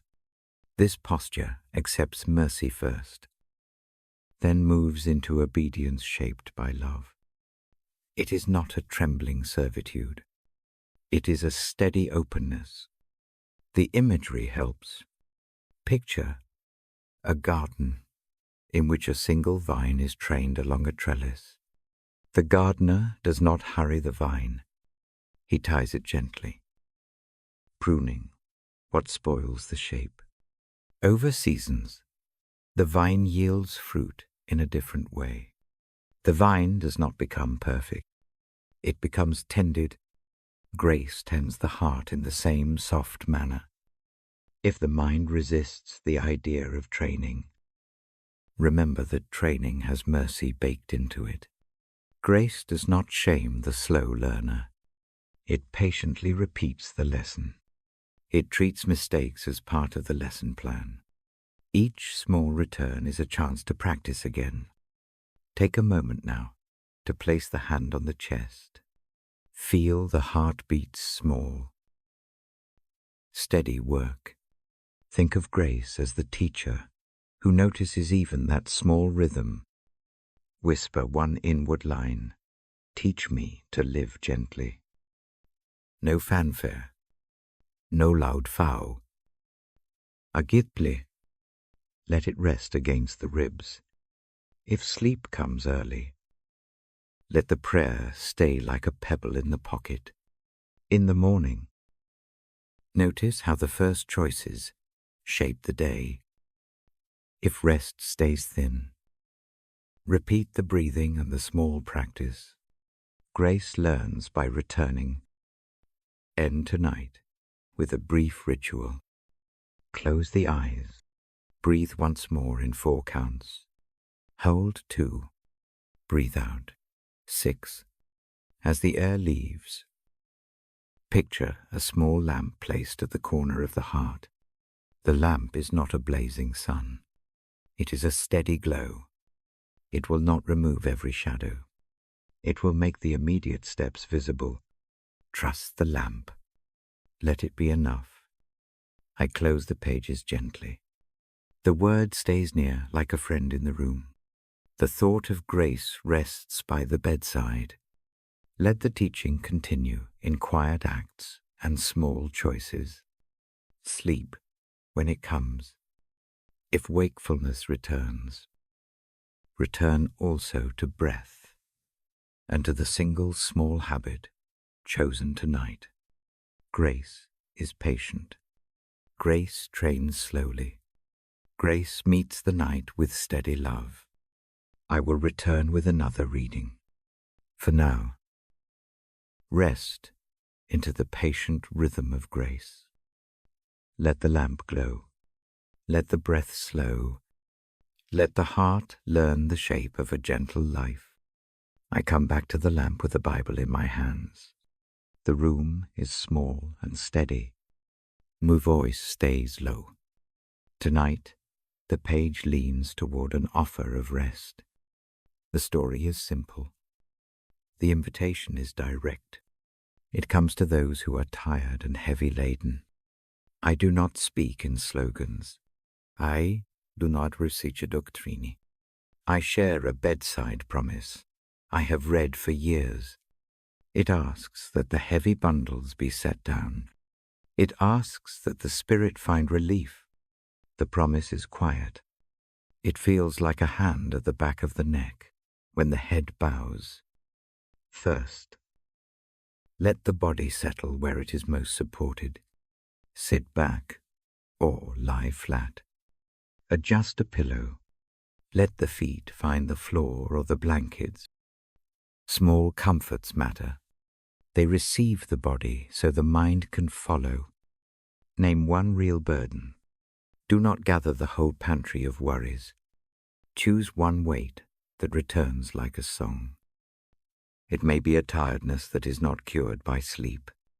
It may be a decision left undone. It may be the ache of a strained relationship. Say the name inwardly. Keep it simple. The naming does not fix the thing. It merely gives a single place for the hands to rest.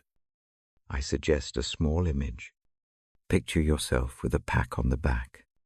The pack is not meant for the size currently carried. It has become heavier than it needs to be. See the straps tighten the shoulders. Feel the pack press against the spine. Now imagine walking to a bench by a quiet road. The bench is kindly and plain. Set the pack down. The straps fall loose. The shoulders ease. This is not a trick. The image is a practice. The act of imagining the pack. Set down changes. How the body holds itself. A loosened shoulder tunes the nervous system to a softer rhythm. The mind follows. Bring the named burden to that bench in the mind. Lay it there. Look at it for a breath. Do not force it away. Do not drum it with questions. Notice its weight. Notice its shape. Then place both hands on the pack and let the palms feel the texture. Let the palms be honest about the weight. That honest touch is part of the evening work. In this quiet, a short, inward offering follows. Not a speech, not a list, a small motion of the heart. Close the eyes for a second. Let the hands rest open on the knees or on the chest. Breathe in slow. Breathe out longer. As the breath leaves, picture the pack as a real thing that can sit on the bench for a time. See the pack there. Know that it need not be carried in this moment. Rest arrives in de grace. It is not an instant cure for every fear. It begins as a margin around the chest. The margin allows gentler thinking. It allows kinder reactions.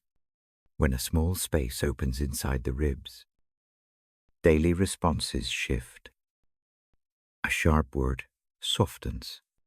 Anger dims its edge. Small mercies come more easily. Daily grace shapes this rest. Grace is not only an idea that appears once. It is the repeated small acceptance of an offered kindness. Each night that the pack is set down, the hands learn a new muscle. The muscle says, I do not have to hold the world all at once. The muscle says I can receive help and still be myself. I speak of daily rhythms because they are practical. Choose one breath at midday to be a hinge. Pause the work. Take 3 long counts. Breathe with attention. Let the inhale be steady and the exhale generous. This small practice keeps the bench nearer. When the evening comes, the pack feels easier to set down because the hands remember the motion from earlier. Grace also trains how to respond to harm. When a small offense occurs, the tired mind often tightens into reproof. The habit is old. Forgiveness seems costly. But when the chest holds rest, the choice to forgive becomes less of a moral proving and more of a practical mercy. The rested heart can see the small reason behind the hurt. It can choose kindness before rage. That choice is part of living under grace.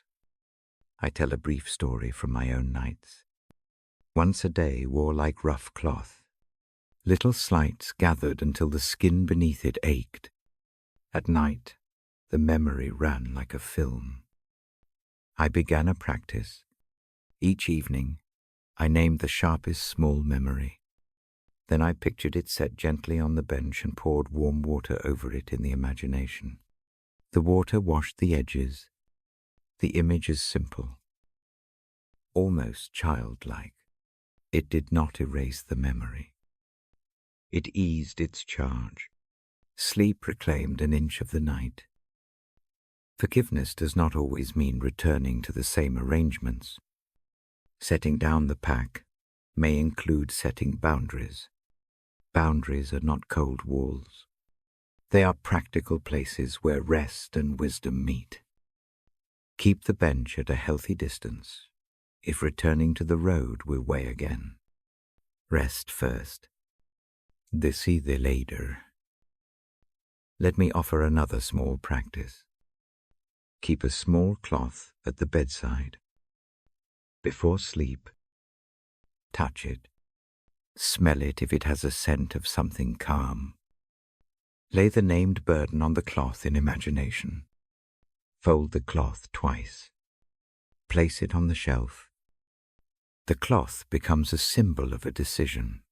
I lay this down for the night. If the mind rises, touch the cloth again and breathe. Symbols are not magic. They anchor the hands when the head wanders.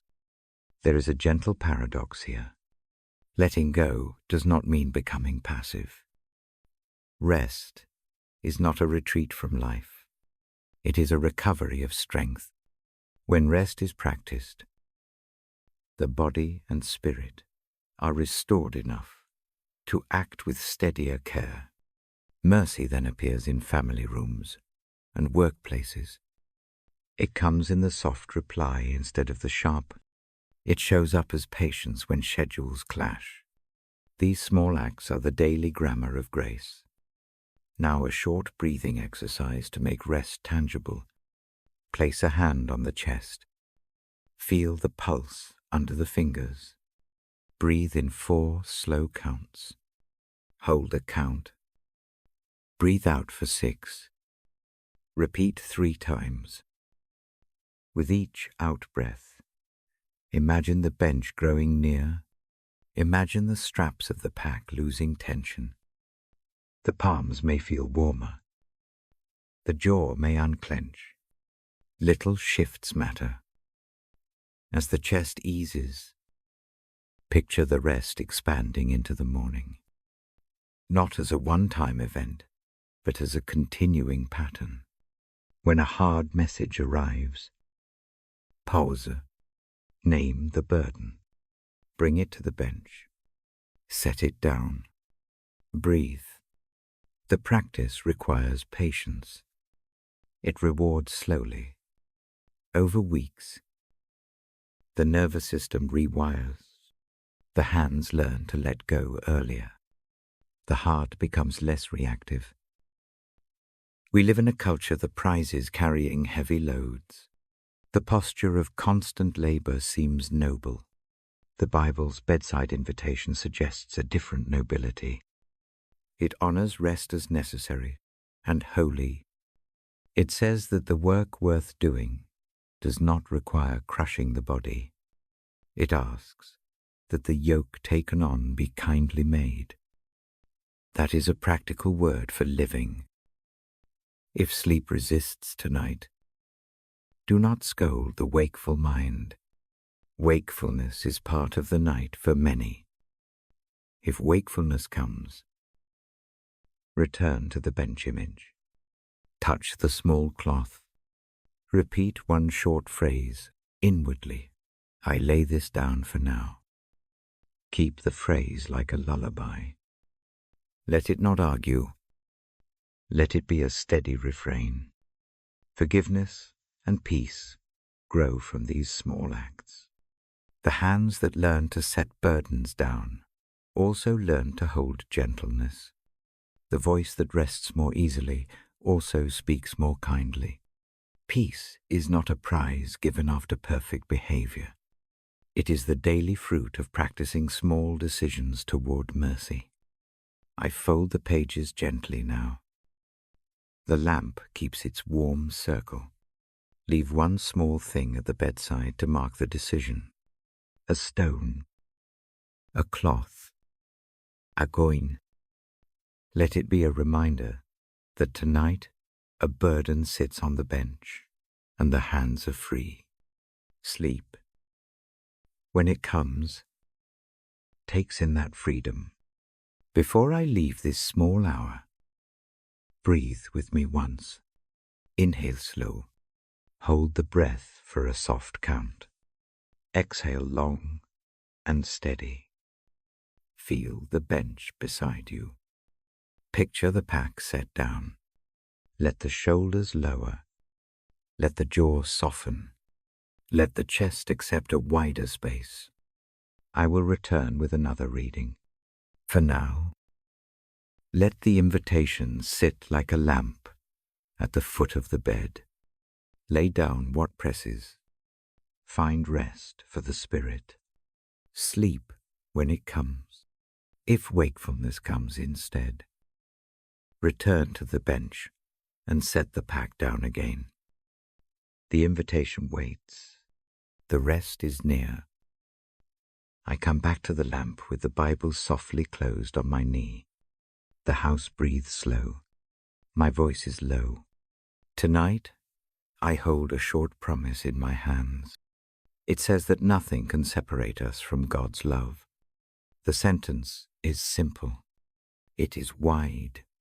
It needs no argument. It only needs to be heard in the quiet. This promise is not about proving worth. It is about a steady fact that surrounds the worn places. It does not erase pain. It does not make life tedious. It gives a steadier field to stand on. I say the truth gently. Nothing can pull this love away. Not fear, not failure, not a long list of small catastrophes.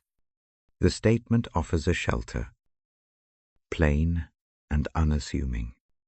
I ask the room to receive that shelter as an image. Words have power when they hold a picture. Picture a great pair of hands. The hands are large enough to hold a whole small town. They are careful. They do not squeeze. They do not fumble. They cup what is fragile and keep it safe. The hands are warm. They are a presence more than a plan. Now I invite a visualization. It is calm and very simple. Close the eyes if that helps. Breathe slowly once or twice. Picture a path that leads to a quiet place. The path is soft underfoot. It is lined with small, steady lights placed low so they do not glare. The air around the path is neither cold nor hot. It is the kind of air that lets the body unclench. At the path's end sits a person who loves without calculating. The face is kind. The posture is open. This person does not demand a list of proofs. The hands are empty and ready. Approach without haste. Walk as if carrying a small sack. That sack holds the night's heaviest things. Give a name to the weight inside. Name one worry. Make it brief. Speak it inwardly. The naming is a gentle honesty. When the name is held, imagine kneeling. Lay the sack at the feet of the compassionate one.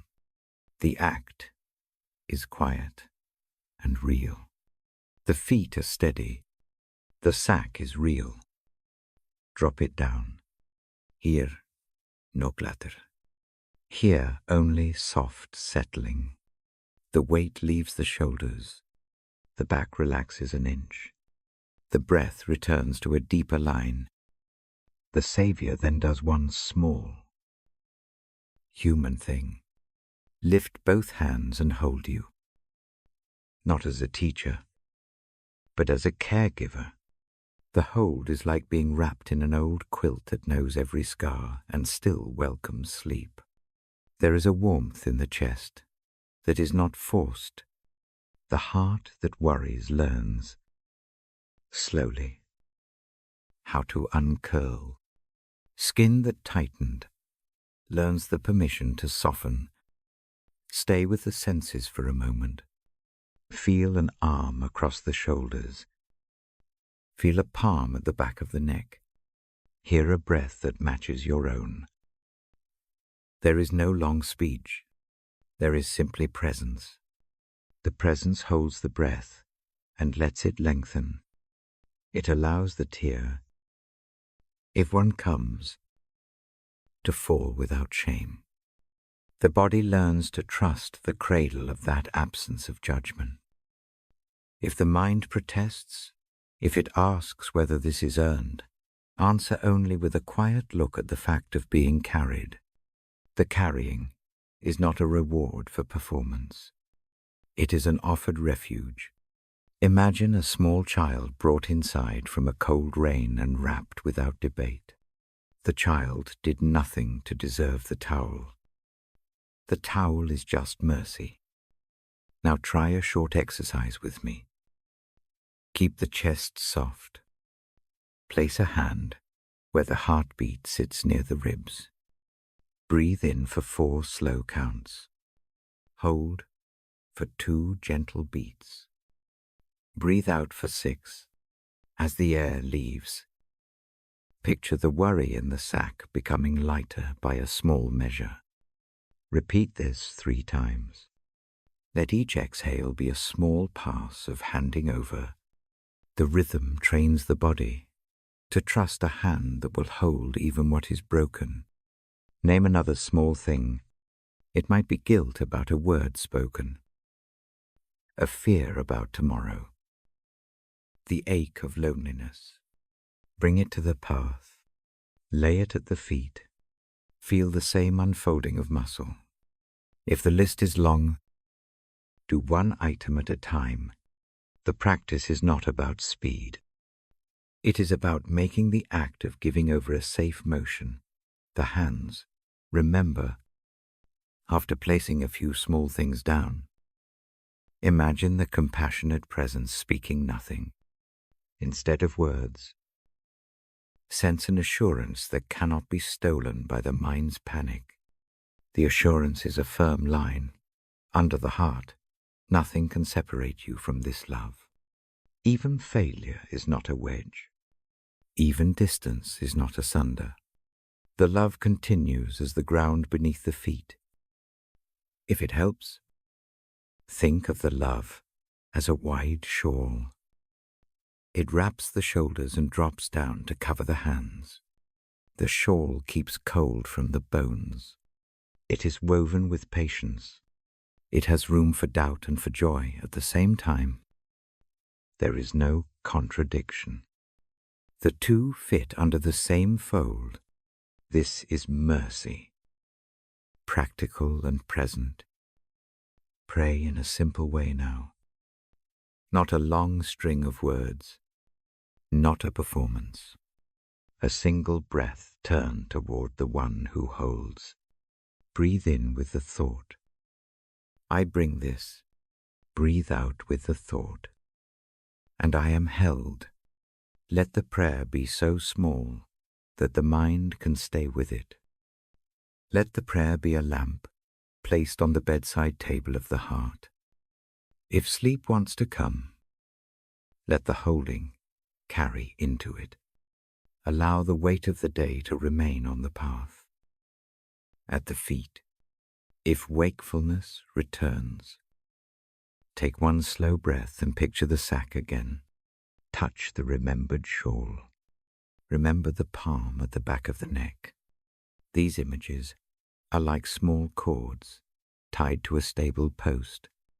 When the world tilts, reach for the cord to steady the step. Remember also that the love held for you does not depend on what is fixed by dawn. It is not a medal given after a good night. It is a steady current that moves whether the mind notices or not. Let that fact be a quiet comfort. Let it be the soft scaffolding for the small acts of tomorrow. If a heavy thing refuses to be left at the feet, do not scold the attempt. Return gently. Try again another breath. Sometimes a fear needs to be named morning after morning before the hands can open. Mercy accepts the return. It is patient with repeated practice. The habit of handing over is itself a discipline of grace. Before I fold the pages again, place a hand over the chest. Feel the breath there. Feel the small steadiness. Whisper a private word of thanks. Thanks need not be grand. A single line will do. Thank you for holding me. Say it quietly and let it sink into the ribs like a pebble into still water. The ripples are small and steady. I will close this part of the reading with a brief blessing. May the memory of being carried rest like a pillow beneath the heart. May the knowledge that nothing can separate you from love be a lamp in the dark hours. Sleep when it comes. If wakefulness returns, return also to the path and lay down another small thing. Mercy waits at the feet. It receives what is offered. I set the Bible down gently. The lamp keeps its circle of light. For tonight, rest in the holding. Let the breath be slow. Let the chest accept the quiet assurance that love stays close. When morning arrives, the same hands remain. For now, be held. Sha'ah. Renewed hope. I open the page where Psalm 42 lies. The lines come slow from the lips. Why are you downcast? My soul, I feel the question like a hand laid gently on the chest. Hope in God. I tell myself, I will again praise him. The verse continues. The words sit quietly. They do not rush the feeling. They name it and then point to a direction. The night has a way of making small things seem larger. Small losses grow in the dark. Small betrayals echo. Plans unravel like threads. I know those nights well. The soul can feel bruised. It can feel like a room without windows. In such seasons, the psalm reads not as a lecture, but as an invitation. It asks for a different posture toward what is broken. I place the Bible on the lap. The hands rest on it like a promise.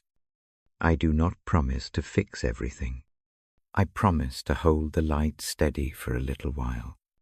Tonight I tell a story of change that began not with a grand decision, but with a single, very small act. It is the kind of change that is patient. It moves by inches. It is the kind of change that makes room for sleep. There is a winter, I remember. It arrives slow and stubborn. Work shifts. A home moves. A voice in the family grows quieter. The calendar fills with unfamiliar lines. The heart learns a new vocabulary of worry. For a long time, hope feels like a story told to other people. The chest tightens. The familiar rhythm of waking, working, resting breaks. Every plan trembles. One evening in that season, a single phrase from Psalm 42 returns to me. The line about hope comes with a freshness that surprises It is not an immediate cure. It is a seed. I hold it like a small stone. The stone is cool. I press it into the palm and say the phrase slowly. Like tasting a simple fruit. Hope in God. Again I say it. In the repetition, something shifts. Hope is not conjured. It starts as a slender green shoot in a place that looked empty. The transformation that follows does not look dramatic from the outside. There is no sudden reversal. Instead, habits change. The eyes begin to notice small brightnesses. The first cup of coffee feels less like a duty and more like a mercy. A tiny joy appears when a child laughs at nothing.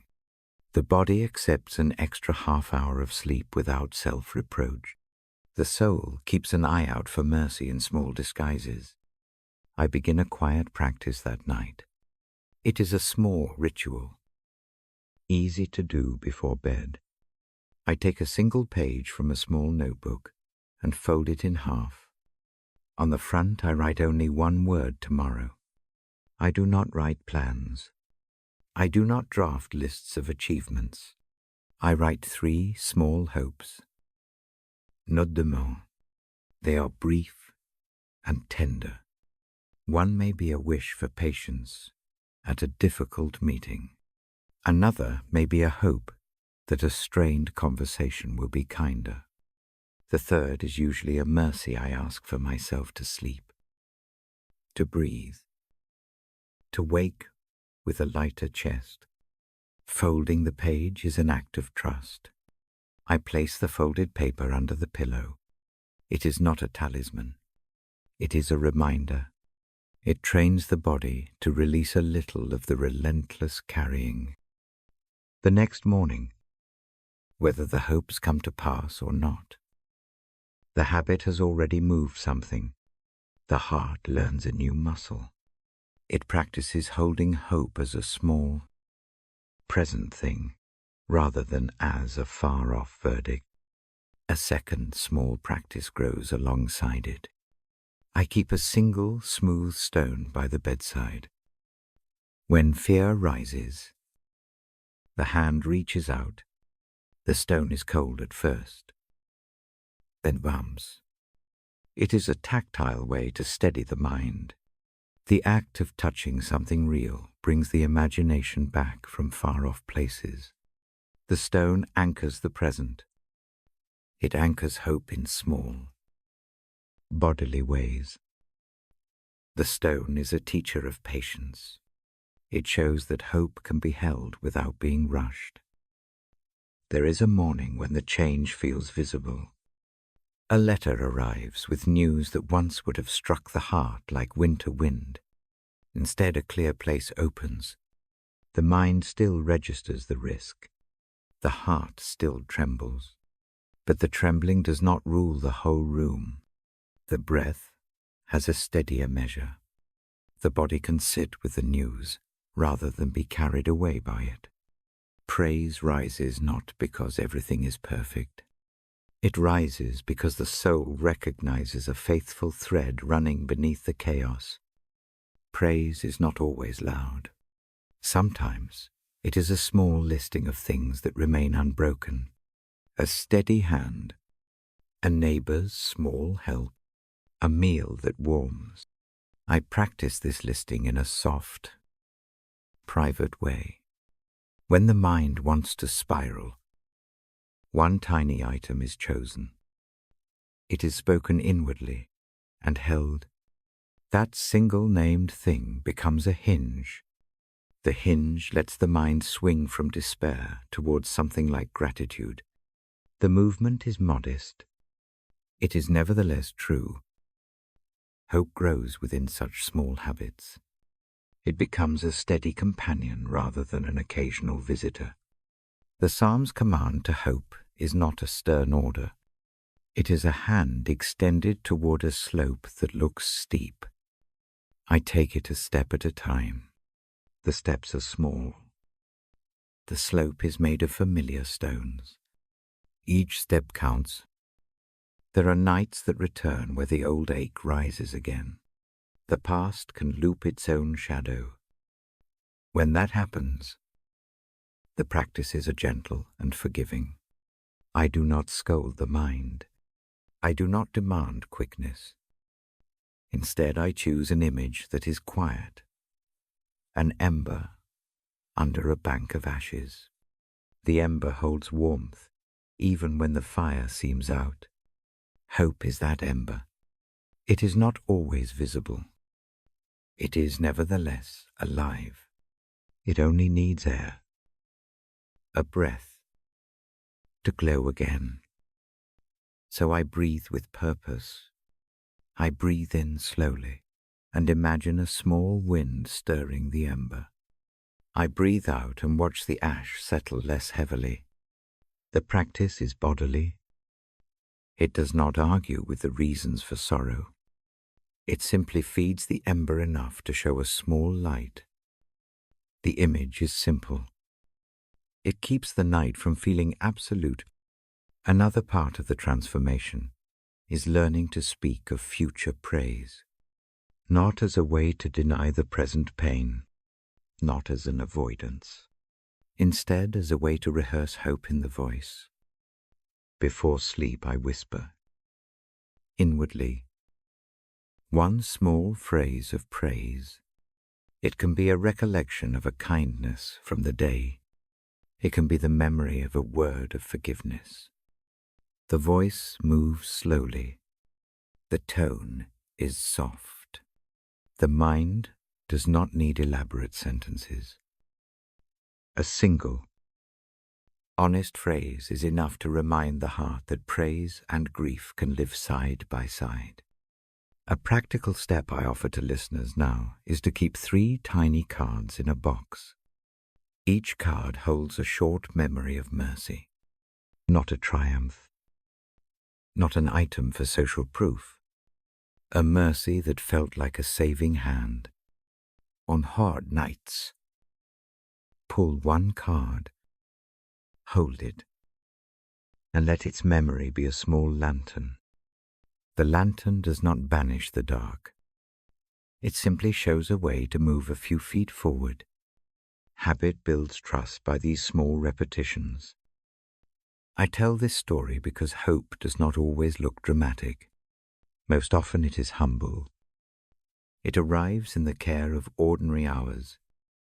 It shows up as a steady courtesy in a weary household. It comes as a neighbor bringing bread. It is present when words are forgiven and not weaponized. These small mercies gather and form a new landscape where praise is possible. Faith and hope walk together in this slow work. Faith is not a proof that life will always tilt in one direction. Faith is a trust that a faithful love holds through the tilt. Hope is the steady expectation that not everything ends in loss. The Bible's language about renewed praise points precisely to that twin trust. It asks that the soul be honest about sorrow and brave enough to expect mercy again. As one who reads these words at bedside, I invite a small practice to close the hour. Sit or lie where the body feels supported. Take a single card or a stone. Name one small hope for tomorrow. Keep it short. Place the object under or beside the pillow. Breathe in slowly for 4 counts. Hold for 2. Breathe out for 6. As the breath leaves, imagine the hope resting in safe hands. Let the chest unclench an inch. Allow a small gratitude for the day to rise, even if it is only for a single warm cup, a kind eye, a steady breath. If sleep comes, let it take the new shape of the night with it. If wakefulness returns, return to the card or the stone. Repeat the breath. Repeat the naming. The work is patient. So is mercy. Before I close the book tonight, I place a short blessing on the lips. May the seed of hope planted in small practices find soil. May the ember glow enough to warm the sleep. Expect praise again. Not because pain vanished, but because the heart learns to hold both grief and gratitude. I will return with another reading. For now, rest in the quiet promise that hope can be renewed, even in slow, steady ways. Sleep when it comes, if wakefulness keeps watch. Meet it with the soft work of hope. I open the Bible slowly and rest my hand on the page. Isaiah 2:6-3 sits there like a calm line. It reads that perfect peace comes to minds that are steadfast because of trust. I say the verse aloud in a voice that hardly rises. The sound is soft. The line hangs in the room like a lantern. The promise is plain. A steady mind and trust are linked. Peace is not a promise that trouble will stop. It is a promise that the heart can keep its center even when noise presses. I hold that promise before the night. I offer it as a practice, not as a proof. Begin with a short breath practice. Breathe in for 4 slow counts. Hold for 2. Breathe out for 6. On the in-breath, think the single word, trust. On the out-breath, think the single word, peace. Repeat this 3 times. The voice in the head learns the rhythm. The body follows. Make a small shelf in the mind. Imagine a low wooden shelf right beside the bed. Each worry is a small labeled cup. 1 cup for tomorrow's tasks. 1 cup for things that cannot be changed tonight. 1 cup for regrets. Put each worry into its cup. Close the cups like lids. Tell the mind that these cups wait on the shelf until morning. The image gives a boundary. It keeps thoughts from rolling all night. I teach 1 quiet rule. Now schedule a short worry time earlier in the day. Let the list be 10 minutes long. Name what needs attention. Write a single next step for each item. After that time, close the list. Evening is not a second workday. This tiny habit lets the mind practice setting work aside at night. Use a single phrase from Isaiah 2:6-3 as a bedside refrain. It can be 2 words. For example, steady trust.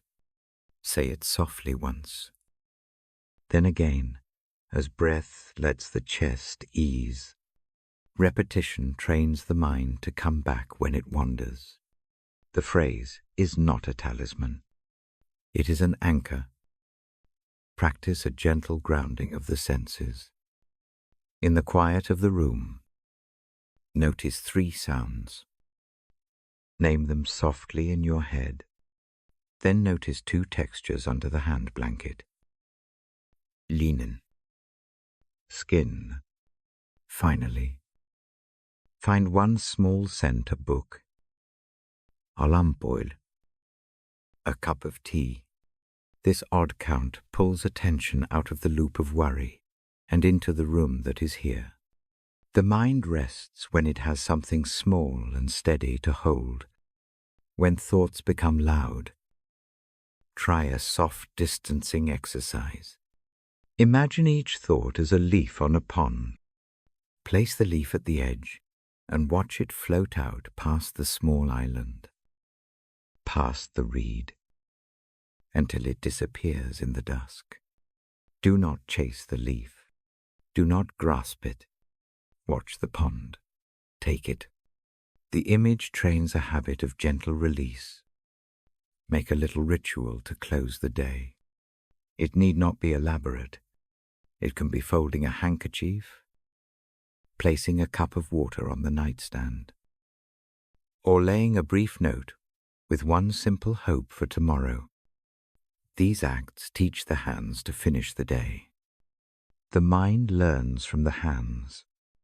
A folded handkerchief or a glass of water becomes a small contract between waking and sleep. If worry still presses the ribs, name the worry very simply. Say it once, in one sentence, then speak a short step that is possible tomorrow. Keep the step small. The mind prefers motion to the paralysis of vague threat.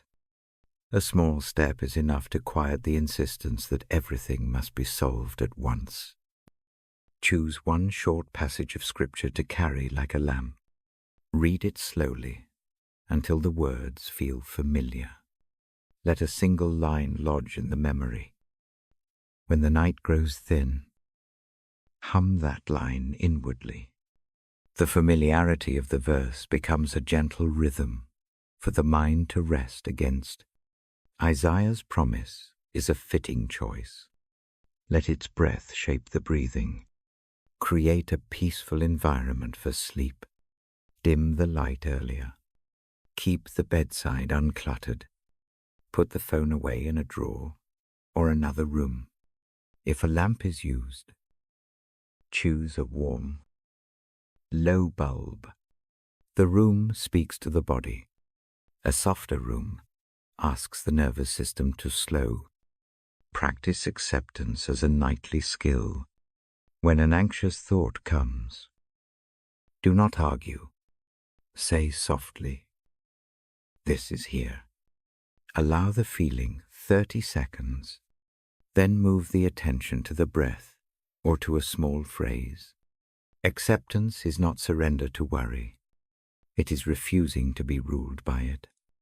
The gesture of noting, then shifting, is a small act of trust.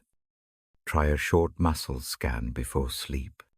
Begin at the toes and move upward. Notice tight places. Let each place release by a half breath. Tight calves loosen a degree. The jaw relaxes a notch. The shoulders drop a fraction. Small changes add up across the spine. The body often leads the mind into peace. Keep a simple trust list near the pillow. It is not a long prayer list. It is 3 short reminders. One true thing about God's care.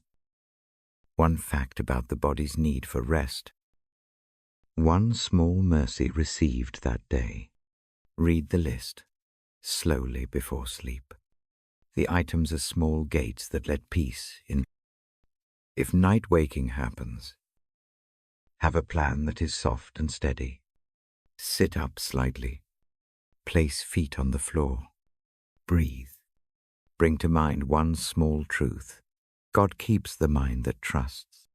Repeat it with the out breath. Then go slowly back to bed. Routine trains the nervous system to accept that waking is not a time for frantic solving. Practice gratitude in a tactile way, rather than listing many things. Touch one item in the room and give thanks for it. A warmed mug, a blanket, a lamp. Let the touch be a physical note of thanks. The body remembers the feeling. The mind learns a new alchemy.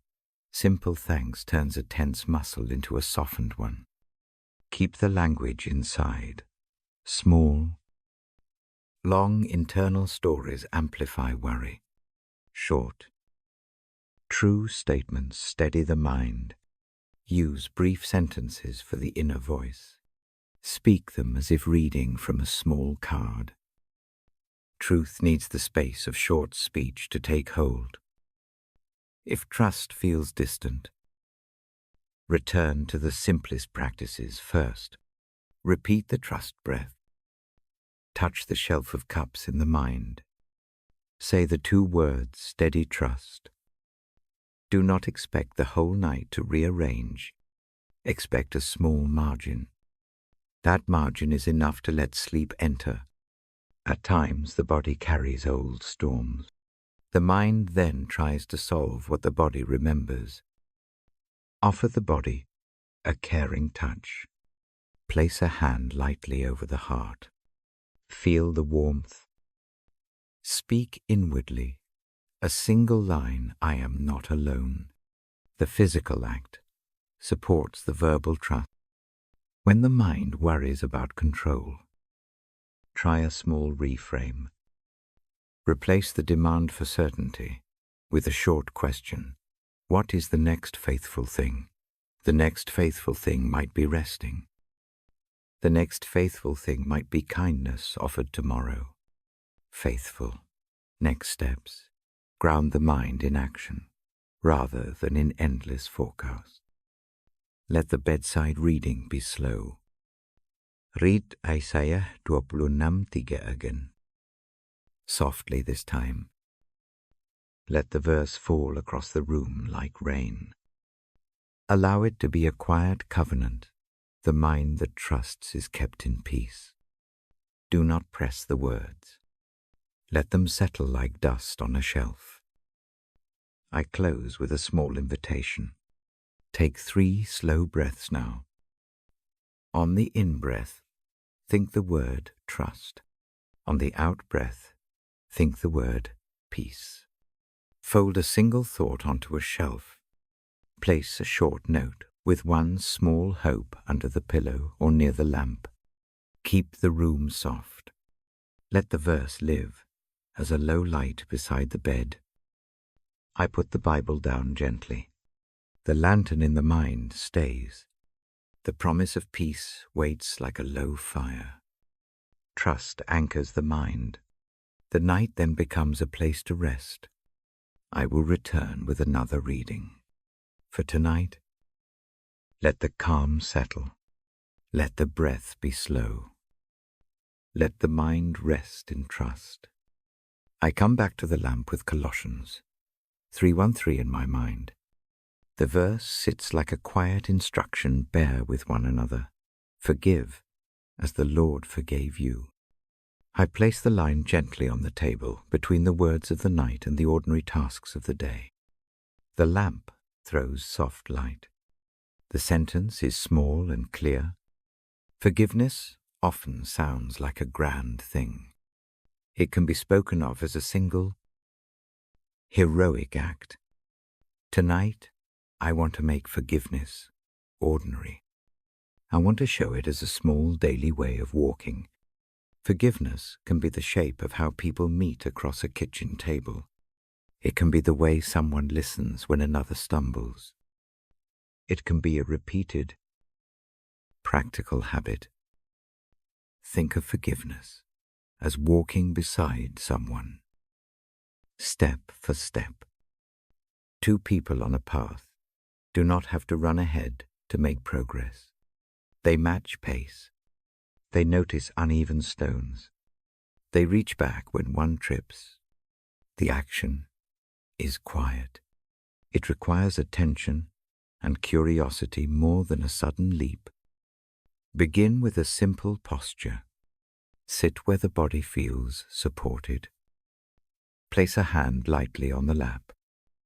Breathe in slowly. Breathe out with a long, soft sigh. Breathe again.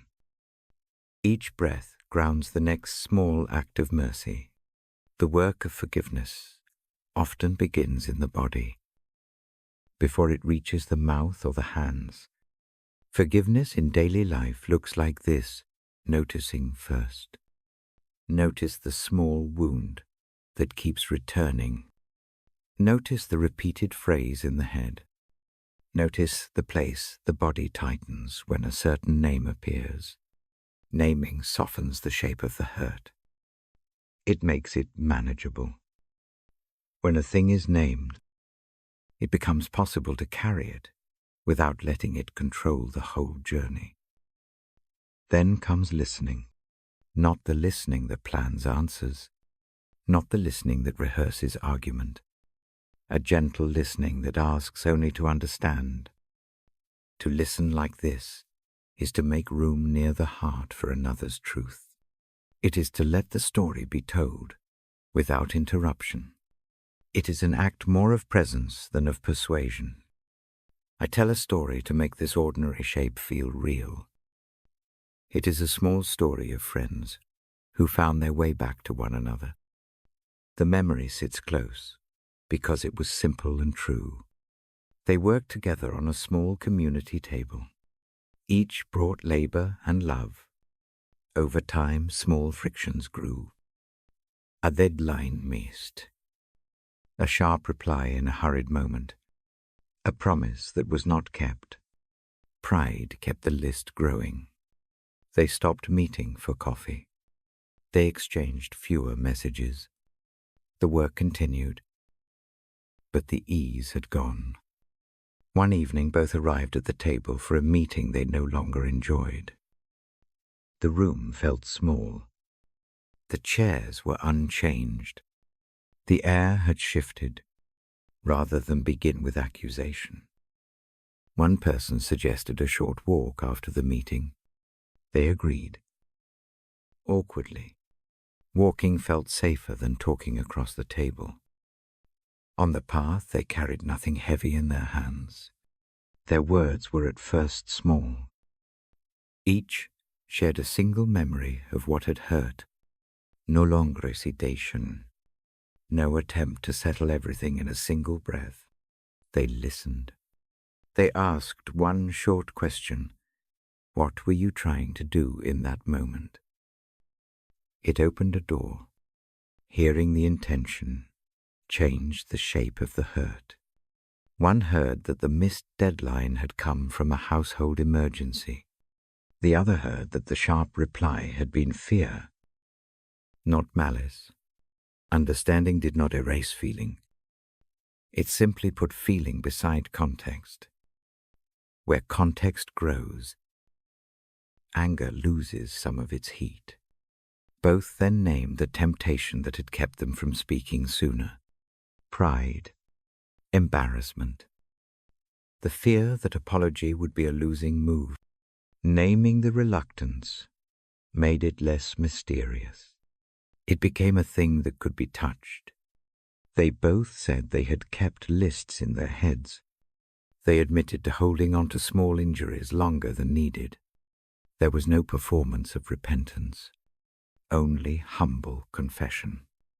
Forgiveness followed in practical steps. Each chose one small action to show repair. One brought extra hands to the next day's work.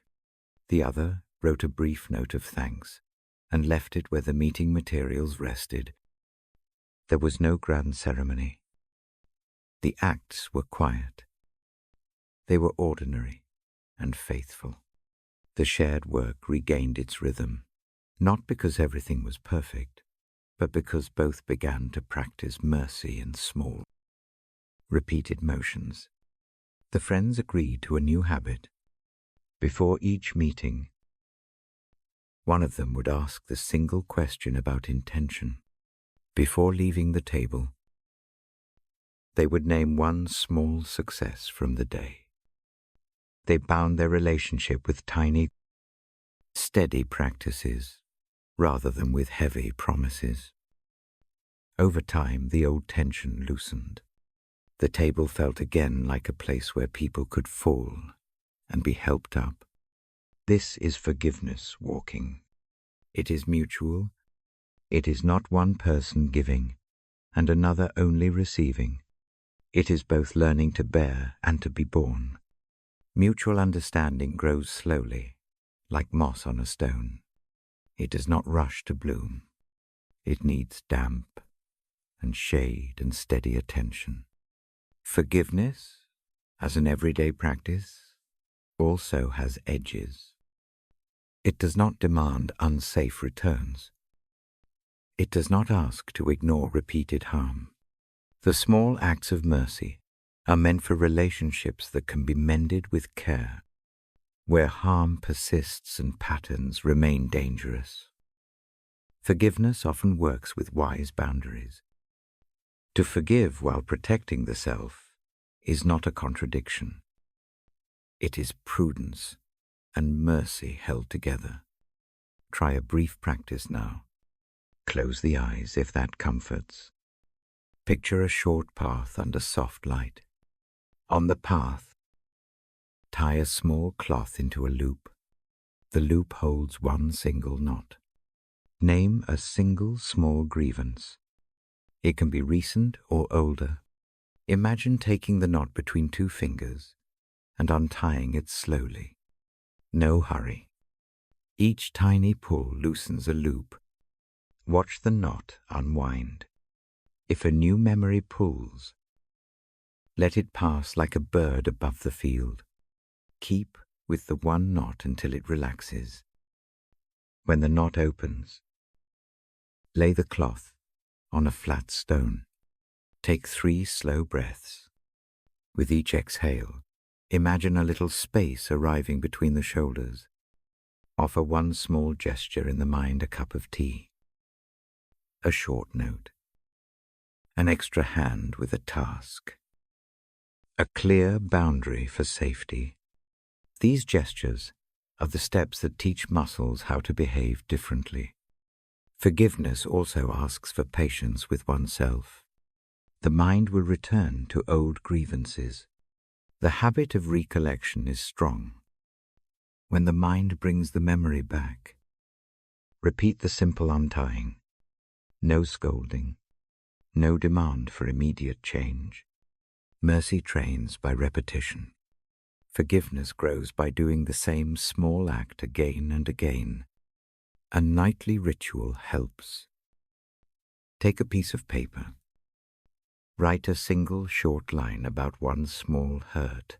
You will work on forgiving. Fold the paper and place it beneath the pillow or beside the bed. Not as a charm, as a reminder. Each morning look and set a small, realistic step toward repair in motion.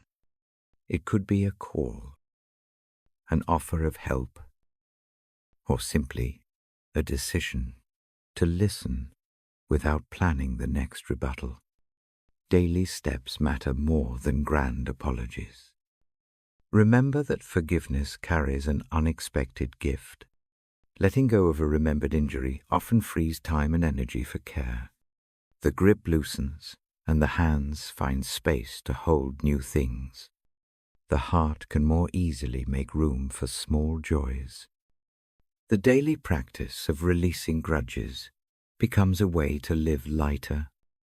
As one who reads the Bible at bedside, I bring Colossians 3:1-3 as a simple lamp. The verse asks for a faithful rhythm: bear with one another. Forgive as the Lord forgave you. The image here is not a heavy moral burden.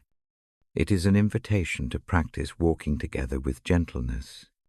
It asks for a twice-a-day habit rather than a single heroic deed. Before the lamp grows dim, try a small, breath-led exercise. Breathe in for 4 counts. Hold a soft beat. Breathe out for 6. As the breath leaves, picture a short bridge between 2 small hills. One hill is pride. The other is humility. Imagine walking from pride to humility across that bridge. Each breath is a step. Let the act be small. Let forgiveness grow by the pace of the breath. Close the eyes if sleep wants to come. Let the last thought be a small intention, one short act of mercy tomorrow. Not perfection. A single choice. Let that choice be enough. I fold the page softly now. The lamp holds its small circle of light. The verse rests like a low lantern along the path. Walk gently. Forgive often. Keep the steps small and steady. Sleep when it comes. If wakefulness returns, repeat the untying, the breath, the small act, mercy keeps walking. It is faithful across small distances. It leads toward peace. I sit by the lamp with the Bible open. The room is soft. The light is low. Tonight I bring a line that has kept me steady. Grace is sufficient. The thought comes from 2 Corinthians 1:2-9. Not as an exam, but as a bedside offering.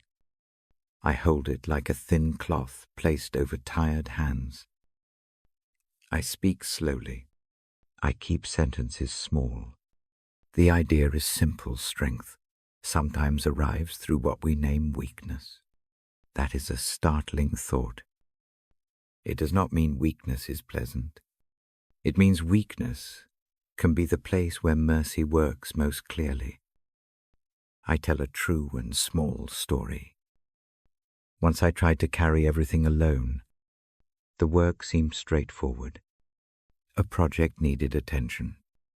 The list grew. Nights shortened. The hands moved long after the eyes wanted rest. Pride kept the hand on the load. Saying I could not do it felt like losing shape. At a certain point, the body pushed back. The chest tightened. The head spun with too many small decisions. The map I trusted failed to show safe ground. He felt brittle, like thin glass, warmed too quickly. For days I thought the answer was to grind harder. That only made the fracture worse. One night, with the lamp low, a quiet thought arrived instead of a plan. I whispered inwardly a short phrase, "Grace is enough." The phrase did not fix everything. It did not close the gap in the work. It simply offered a different posture. It invited me to stop fighting the limits that the body set. The first practice is naming. I name the weakness aloud in my mind. Not a long confession. One fragment. For me, it is often the sentence, "I cannot carry this by myself tonight." Naming changes the shape of the thing. The worry becomes a single pebble rather than a bucket of stones. That shift matters for the hands and for the breath. Next comes a small, visible act. I take one small object from the bedside. It might be a pebble or a folded cloth. I place it beside the lamp. The object is not a talisman. It is a marker. It reminds me of the little truth I need to practice. I do not have to prove enough to be loved. The object holds the name for the night. In time I learned that weakness invites help. Saying the small sentence to another person does not always come easily. It may sound like a failing, yet when the words are shared, the response is often warm rather than cold. Asking for help lets someone else move from spectator into companion. The small request changes the architecture of the day. I have seen coffee arrive. Hands offered. A short email that lightens a task. The world around does not collapse when I admit a limit. It rearranges itself to hold the need. There is another image that helps me, a cracked cup mended with gold. The Japanese art form kintsugi repairs broken pottery by filling the cracks with lacquer mixed with powdered gold. The repaired cup is not hidden. The seams are bright and visible. The object becomes more beautiful because the history of being broken is visible and honored. Weakness is like those seams. It does not disappear. It becomes part of the story, instead of pretending the cups were never cracked. I learn to show the gold. The cracks hold the light. Where I once worked to hide the fragility, now I allow the light to move through the repaired edges. The result is not perfect. It is whole in a different way. The idea of power, made perfect in weakness, is not a puzzle. It shows in small places. When I admit tiredness at the end of the day, someone else prepares a small meal. When I allow a trusted friend to read a draft, new clarity arrives. When I confess a fear, another voice names an encouraging fact I had not seen. The power that appears is patient. It is less about conquest and more about steady help. I do not mean to romanticize pain. Weakness is often raw and painful. But grace meets that space. Grace turns the attention from proving worth to receiving care. That shift is practical. It changes tiny acts of the day. Sleep becomes possible because the hands let go. The jaw unclenches because the heart stops demanding constant proof. A short practice helps the change stick. I invite you to try it now. Sit where the body feels supported. Place a hand over the chest. Breathe in for 4 counts. Hold for 2. Breathe out for 6. Repeat 3 times.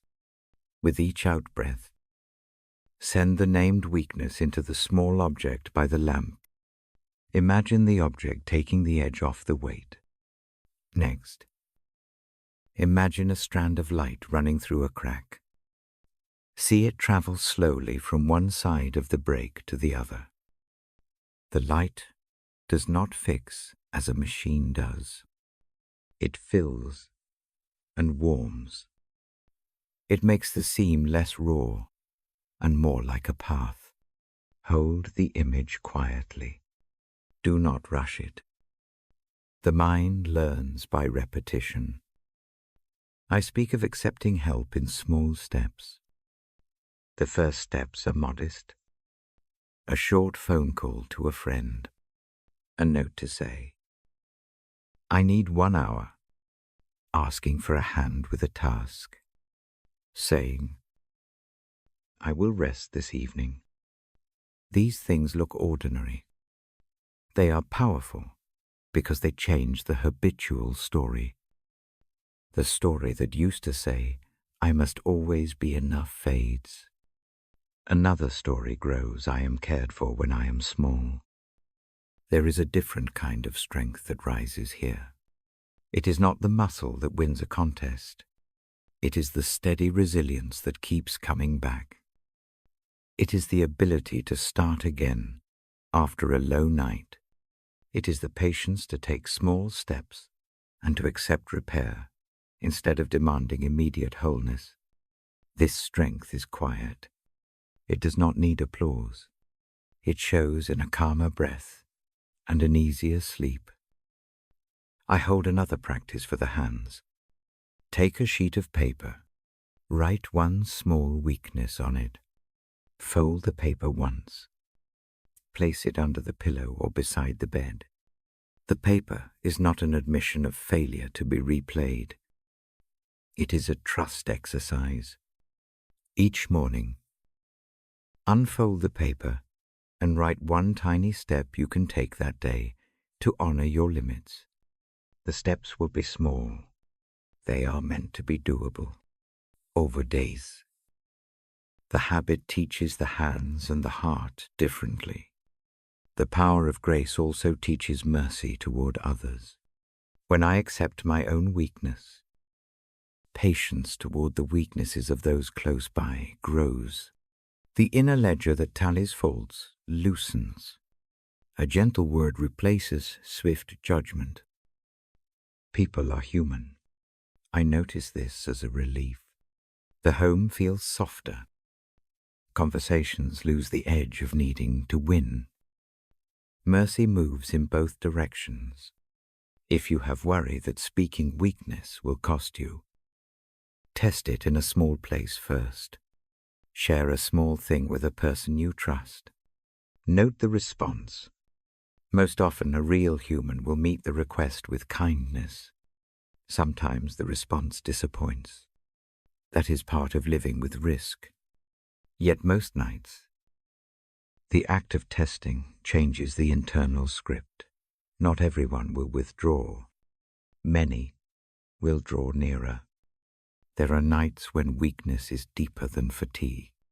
Grief or chronic pain can feel like a long-term tide. The practices still help. Naming, placing a marker by the lamp, asking for a small help, and breathing into the seams. These actions do not erase deep suffering. They create small islands of rest in a wide sea. They keep the heart afloat long enough to notice mercies that might otherwise be missed.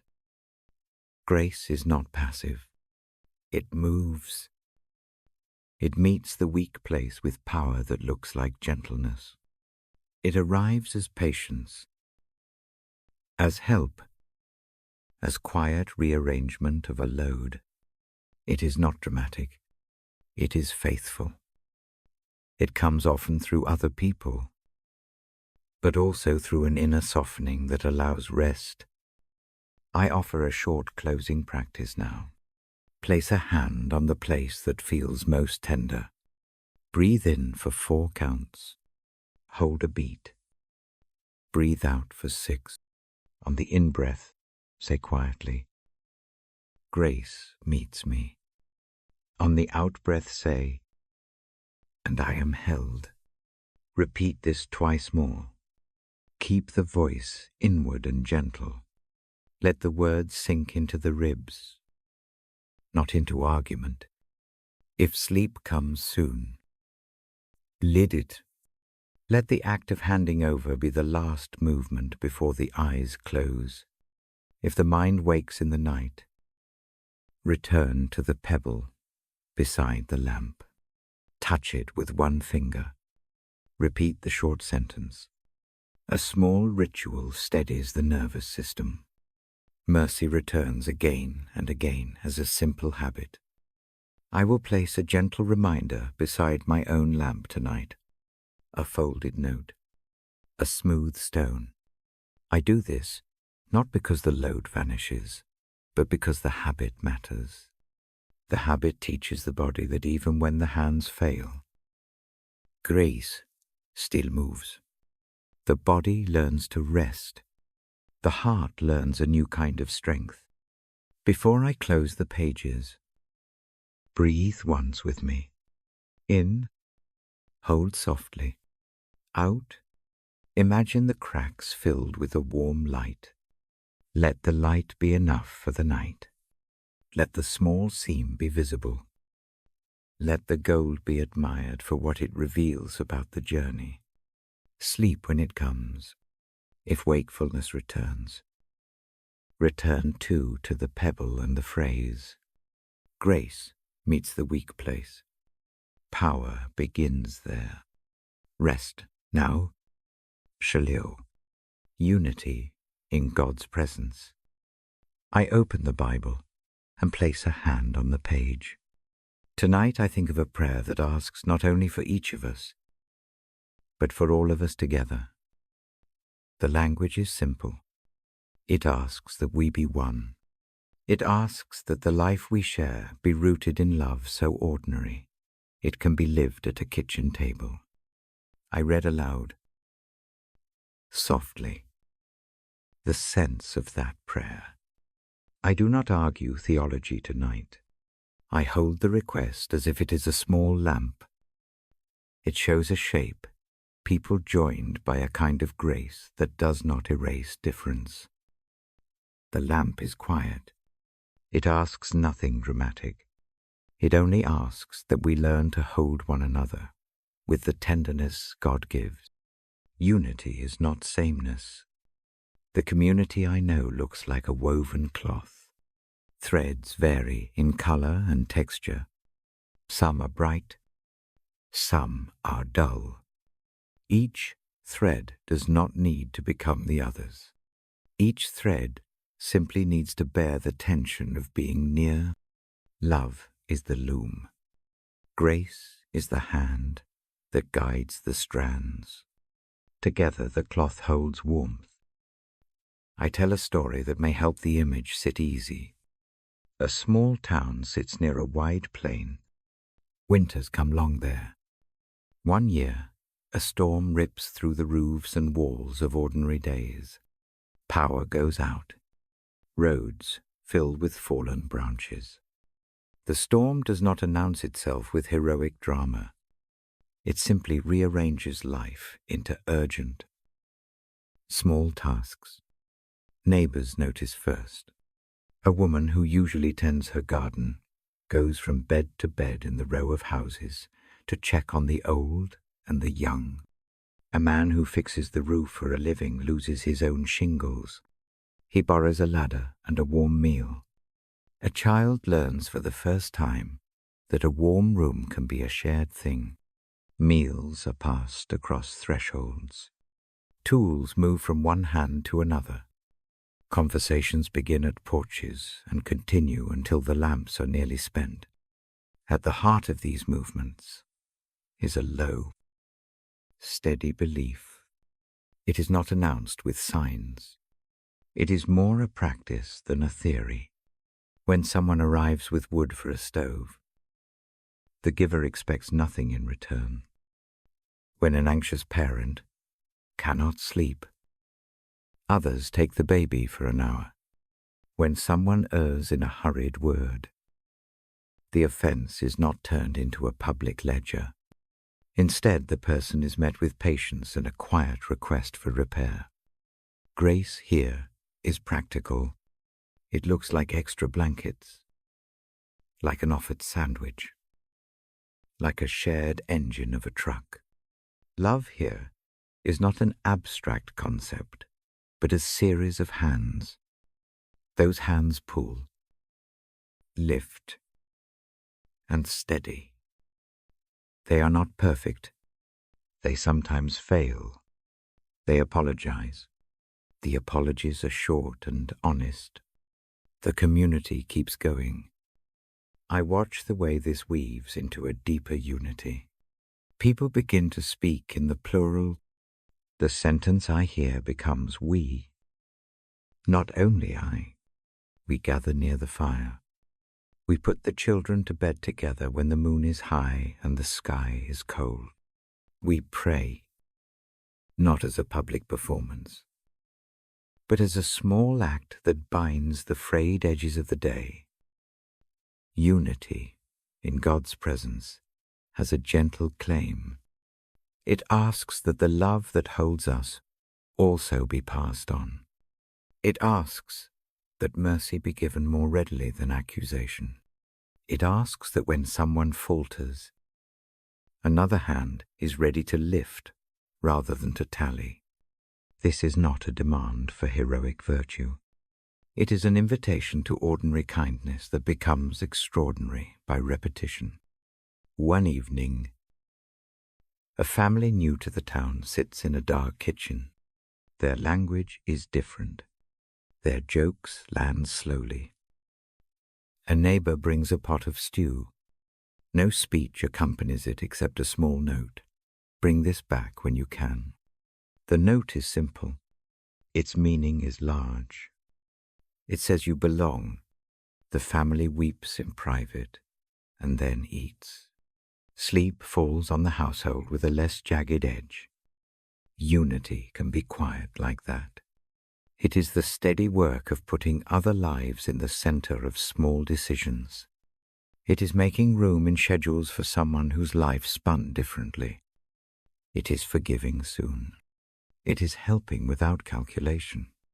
It is celebrating small mercies as they come. There is one moment I keep returning to.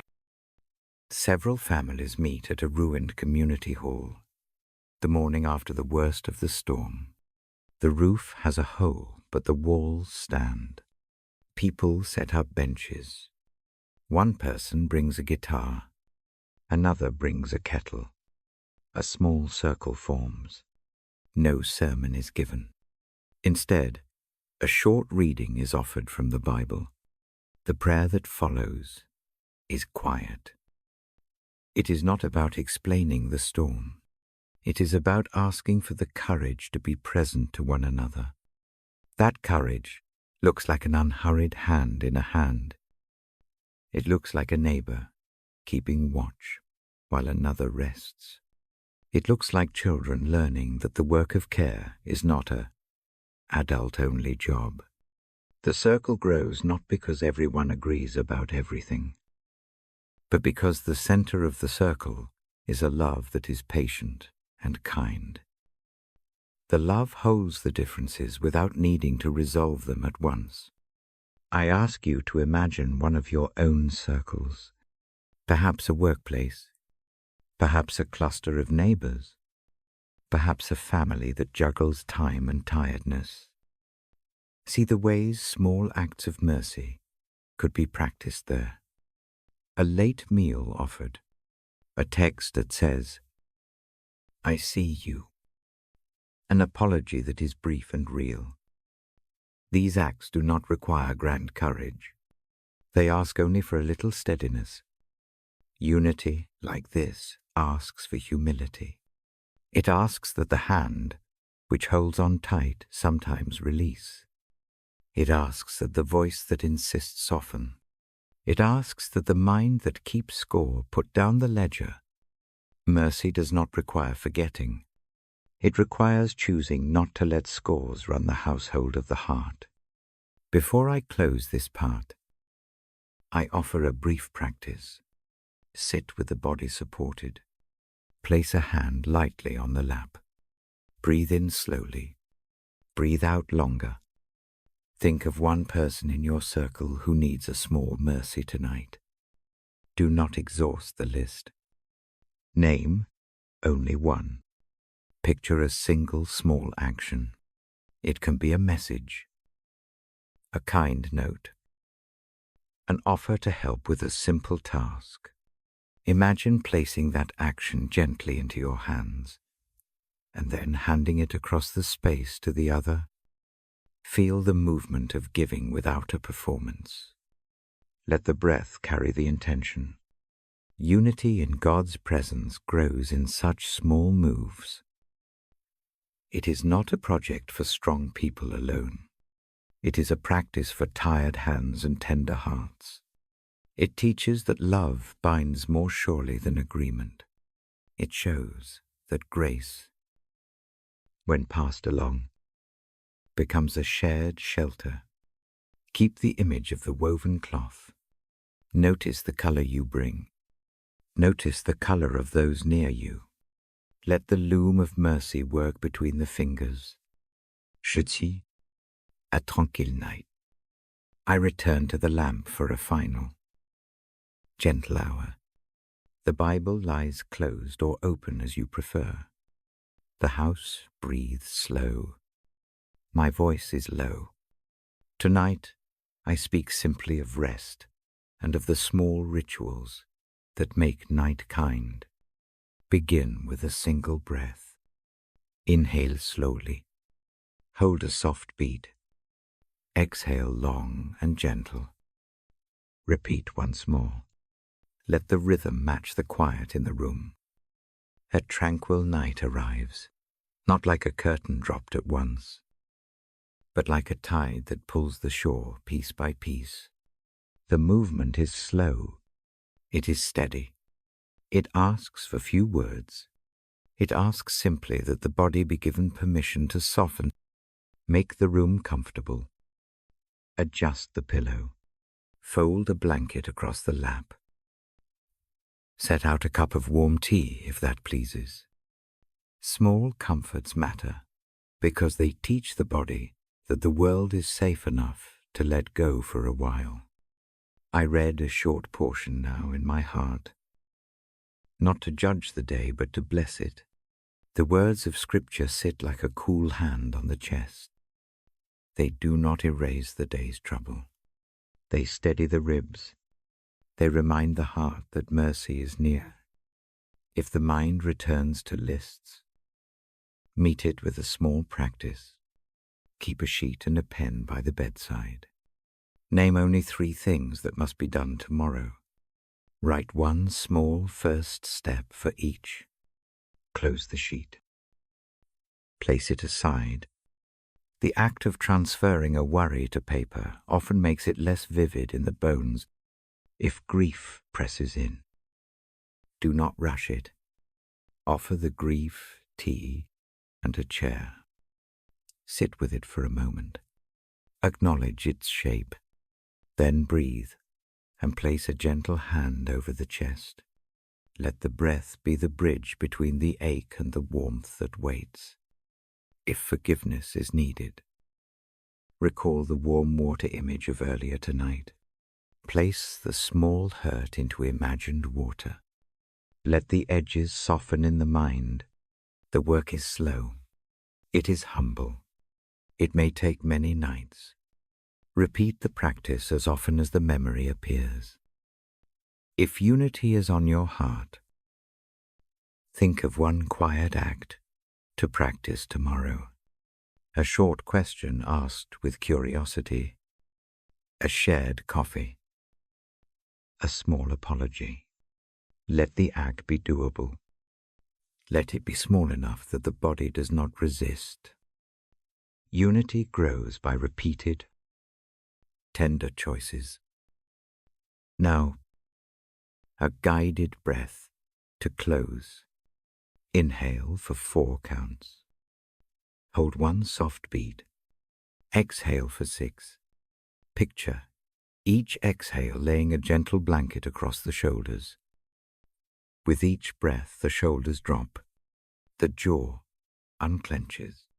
The muscles keep the memory of the easing. Lie where the body rests best. Place a hand over the chest. Feel the heartbeat. Feel the small, steady work inside. Whisper, inwardly, a brief thanks. Not a long list. 1 small line, thank you for this breath. Let the silence hold the thanks for a while.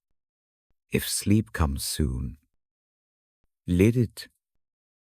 If eyes close now, the words will rest like a soft lamp at the bedside.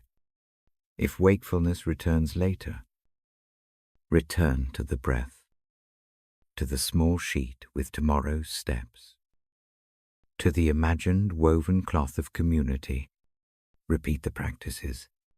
Mercy is patient. So are these small acts. Before I leave, I fold my hands lightly over the Bible. I place a small blessing on the night. May mercy meet you where you are. May love keep you in the dark hours. May rest come in small pieces until it holds the whole body. I will return with the final reading soon. For now, sleep when it comes. If wakefulness watches, tend it with a soft breath and a gentle image. The lamp will dim. The night will keep its hush. Rest in the slow gift of peace. Shitsi. A tranquil night continued. I return to the lamp a little longer. The room keeps its hush. The Bible lies open on my knee. My voice is very soft now. I want to bring one more simple promise before sleep. I read aloud, quietly, the lines that tell us we are watched. The words sit like a guard beside the bed.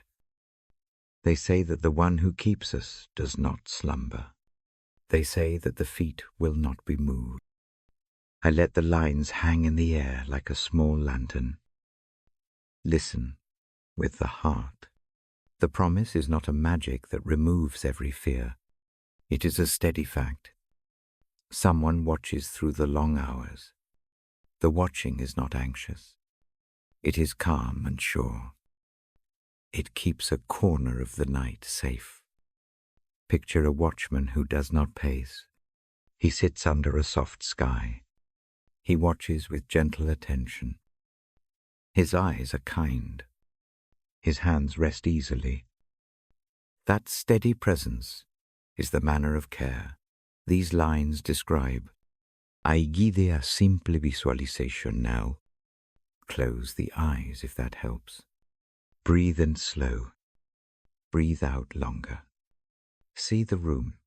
like a small field. The bed is a patch of cleared earth. Around it, faint lights stand at even intervals. Each light is a small promise of keeping. Imagine one light growing a little warmer. It spreads a circle across the blankets. The circle does not erase the dark beyond. It simply makes the place around you easy to see. Sense the warmth on the shoulders. It is not heat that burns.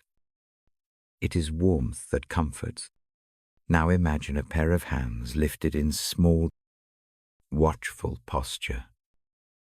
The hands are not far away. They are near enough that you could reach and touch them if you needed. They hover without clinging. They hold nothing that could be lost. They only hold a promise I am watching. You may rest. Let a phrase come quietly to the mind. Say it inwardly as a single breath. You are watched. You are kept. Repeat it twice. No force. No sermon.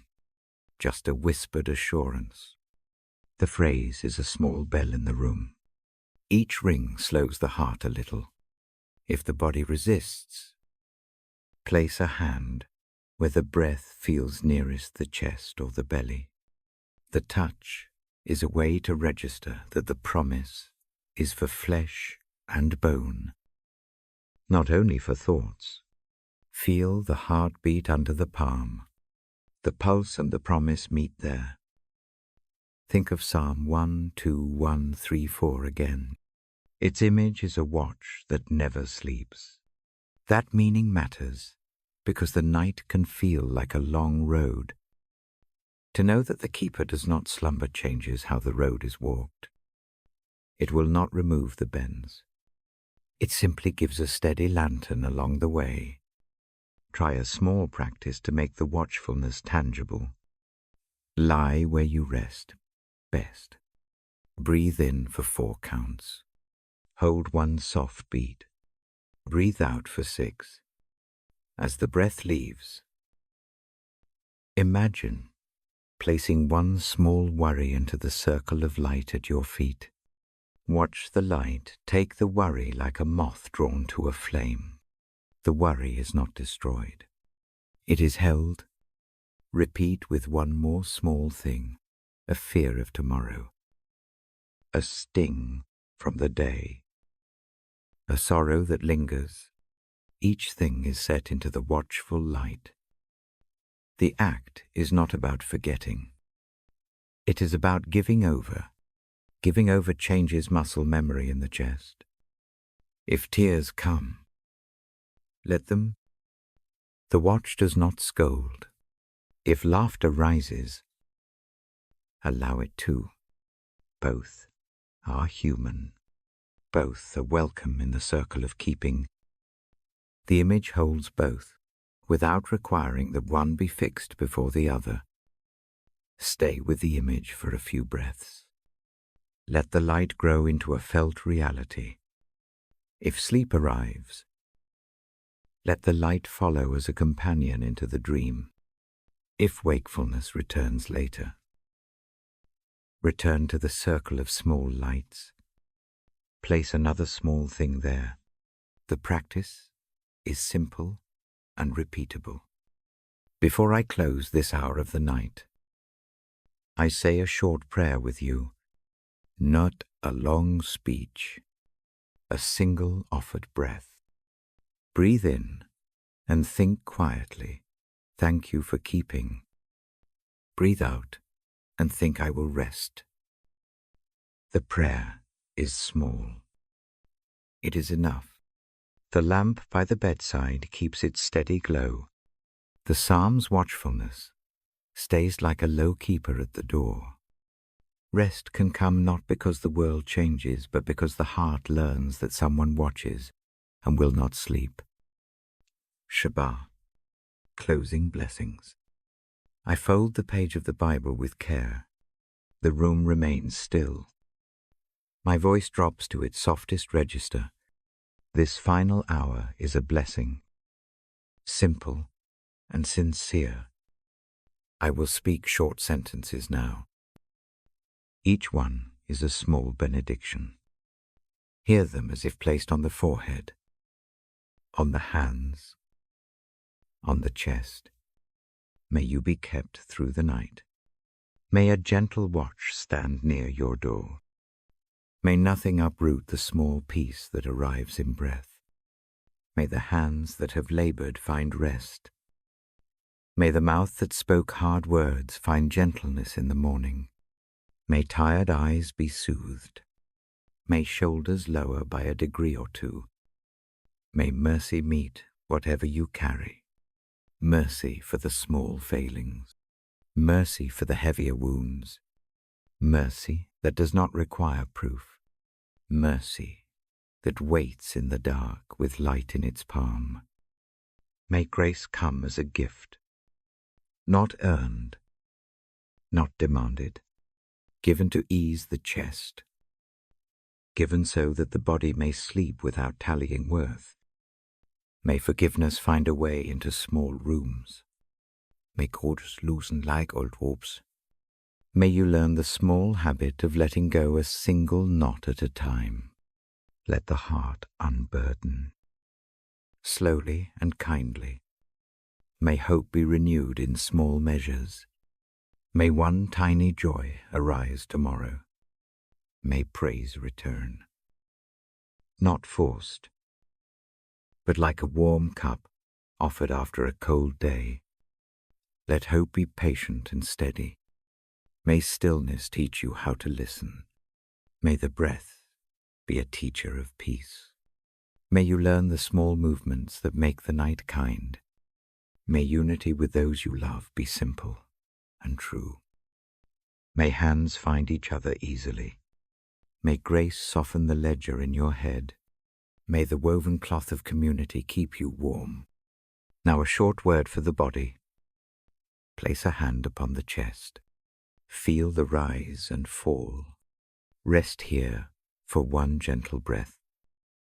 Inhale slowly. Hold lightly. Exhale completely. Let the body remember this slow measure when wakefulness presses. I speak a plain blessing for sleep. I do not promise depth every hour. I promise that rest can come in pieces. Sleep may arrive shallow at first and deepen. Let it be enough for the night. If you wake in the small hours, remember the watch. Return to the small circle of light in the mind. Name one small thing. Offer it into the watchful care.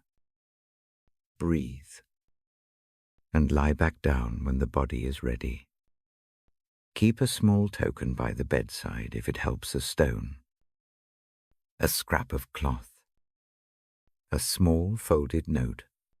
Touch it when the mind wanders. Let it be a gentle tether to the practices you have carried through these pages. I offer a final image now.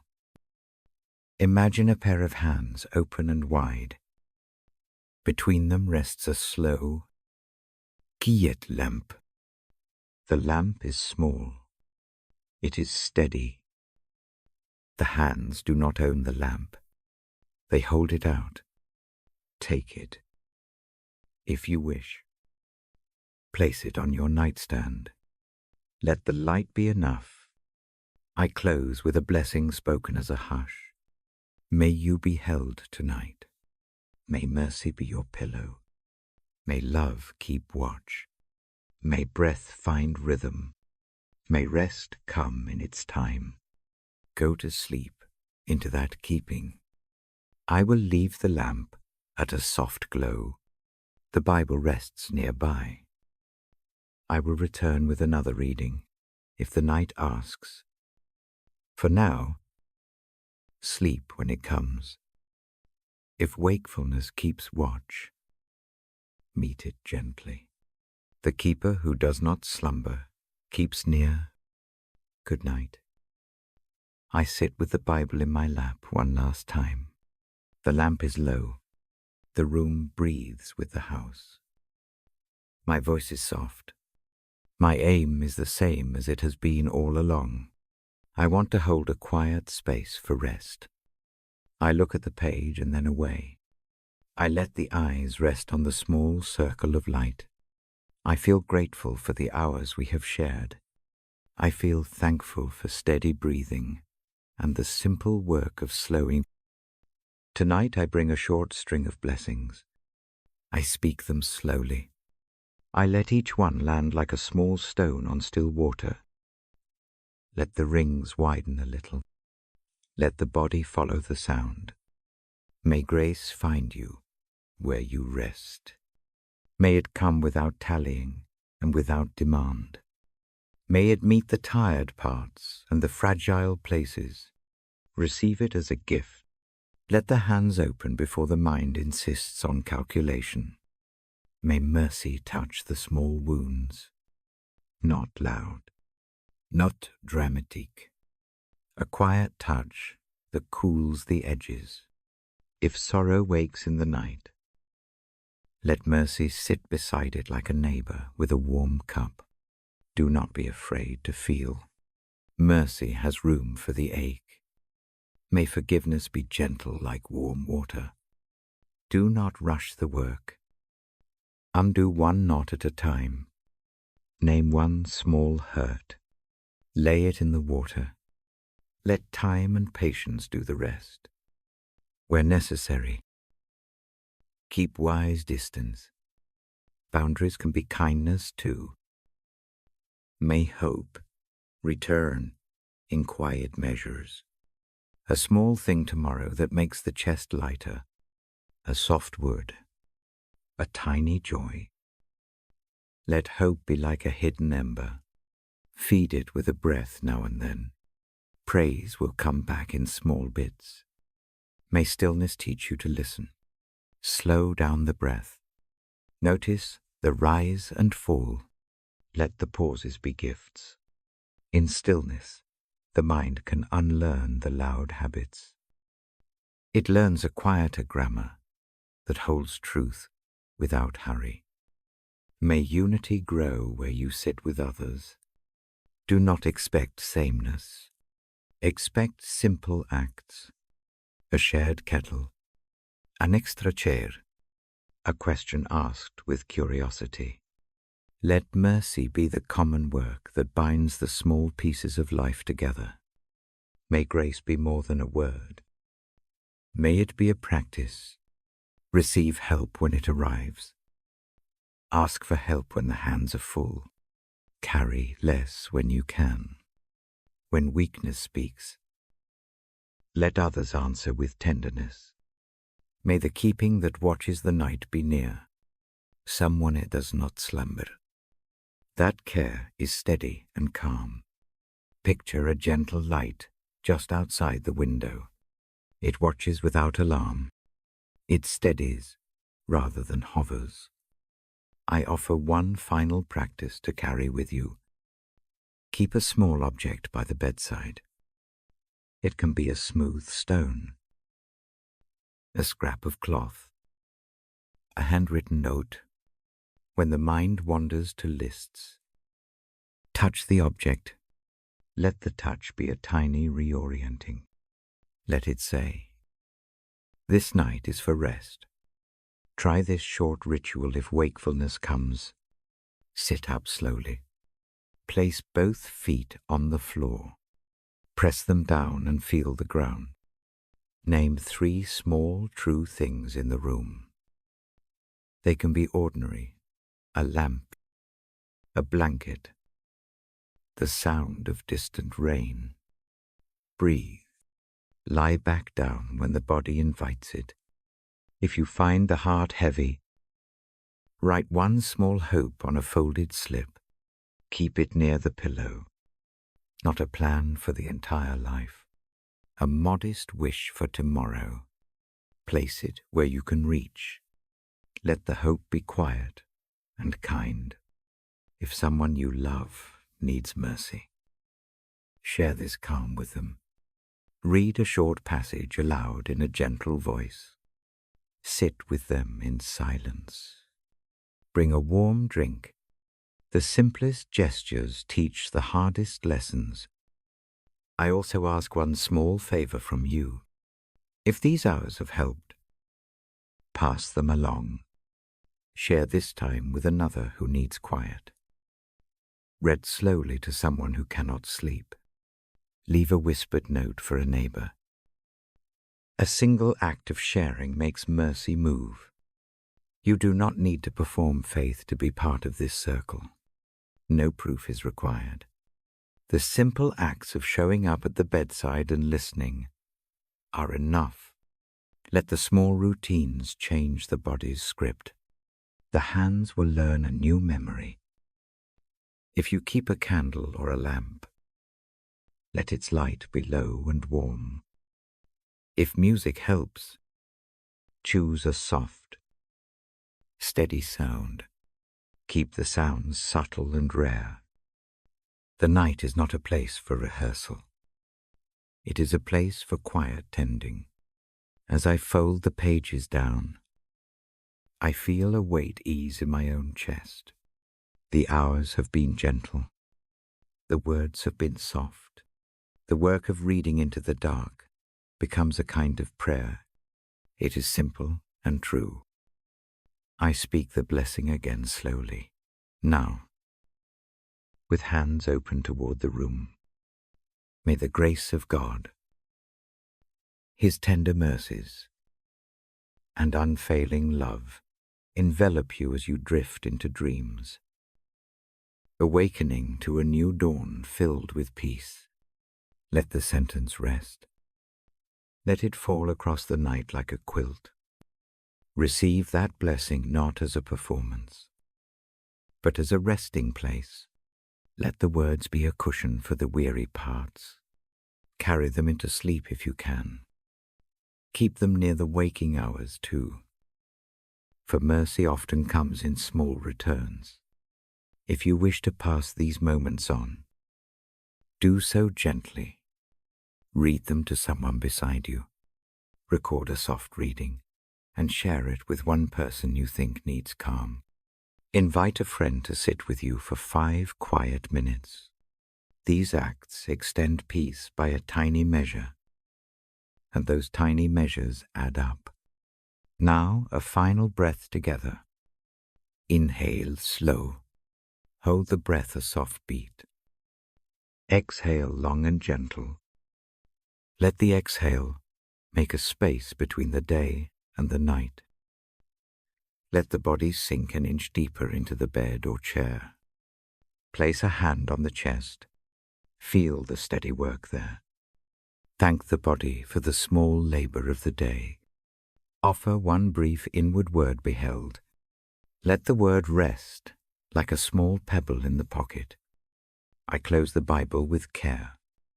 The lamp is near. The house keeps its hush. I do not promise a night without waking. I do promise that mercy waits for every hour you give to rest. I promise that love keeps watch. This is the final hour of our set. The slow reading ends here. The practices will still be yours. Return to them whenever needed. They are small and patient. They do not demand sudden change. May you sleep when the body asks.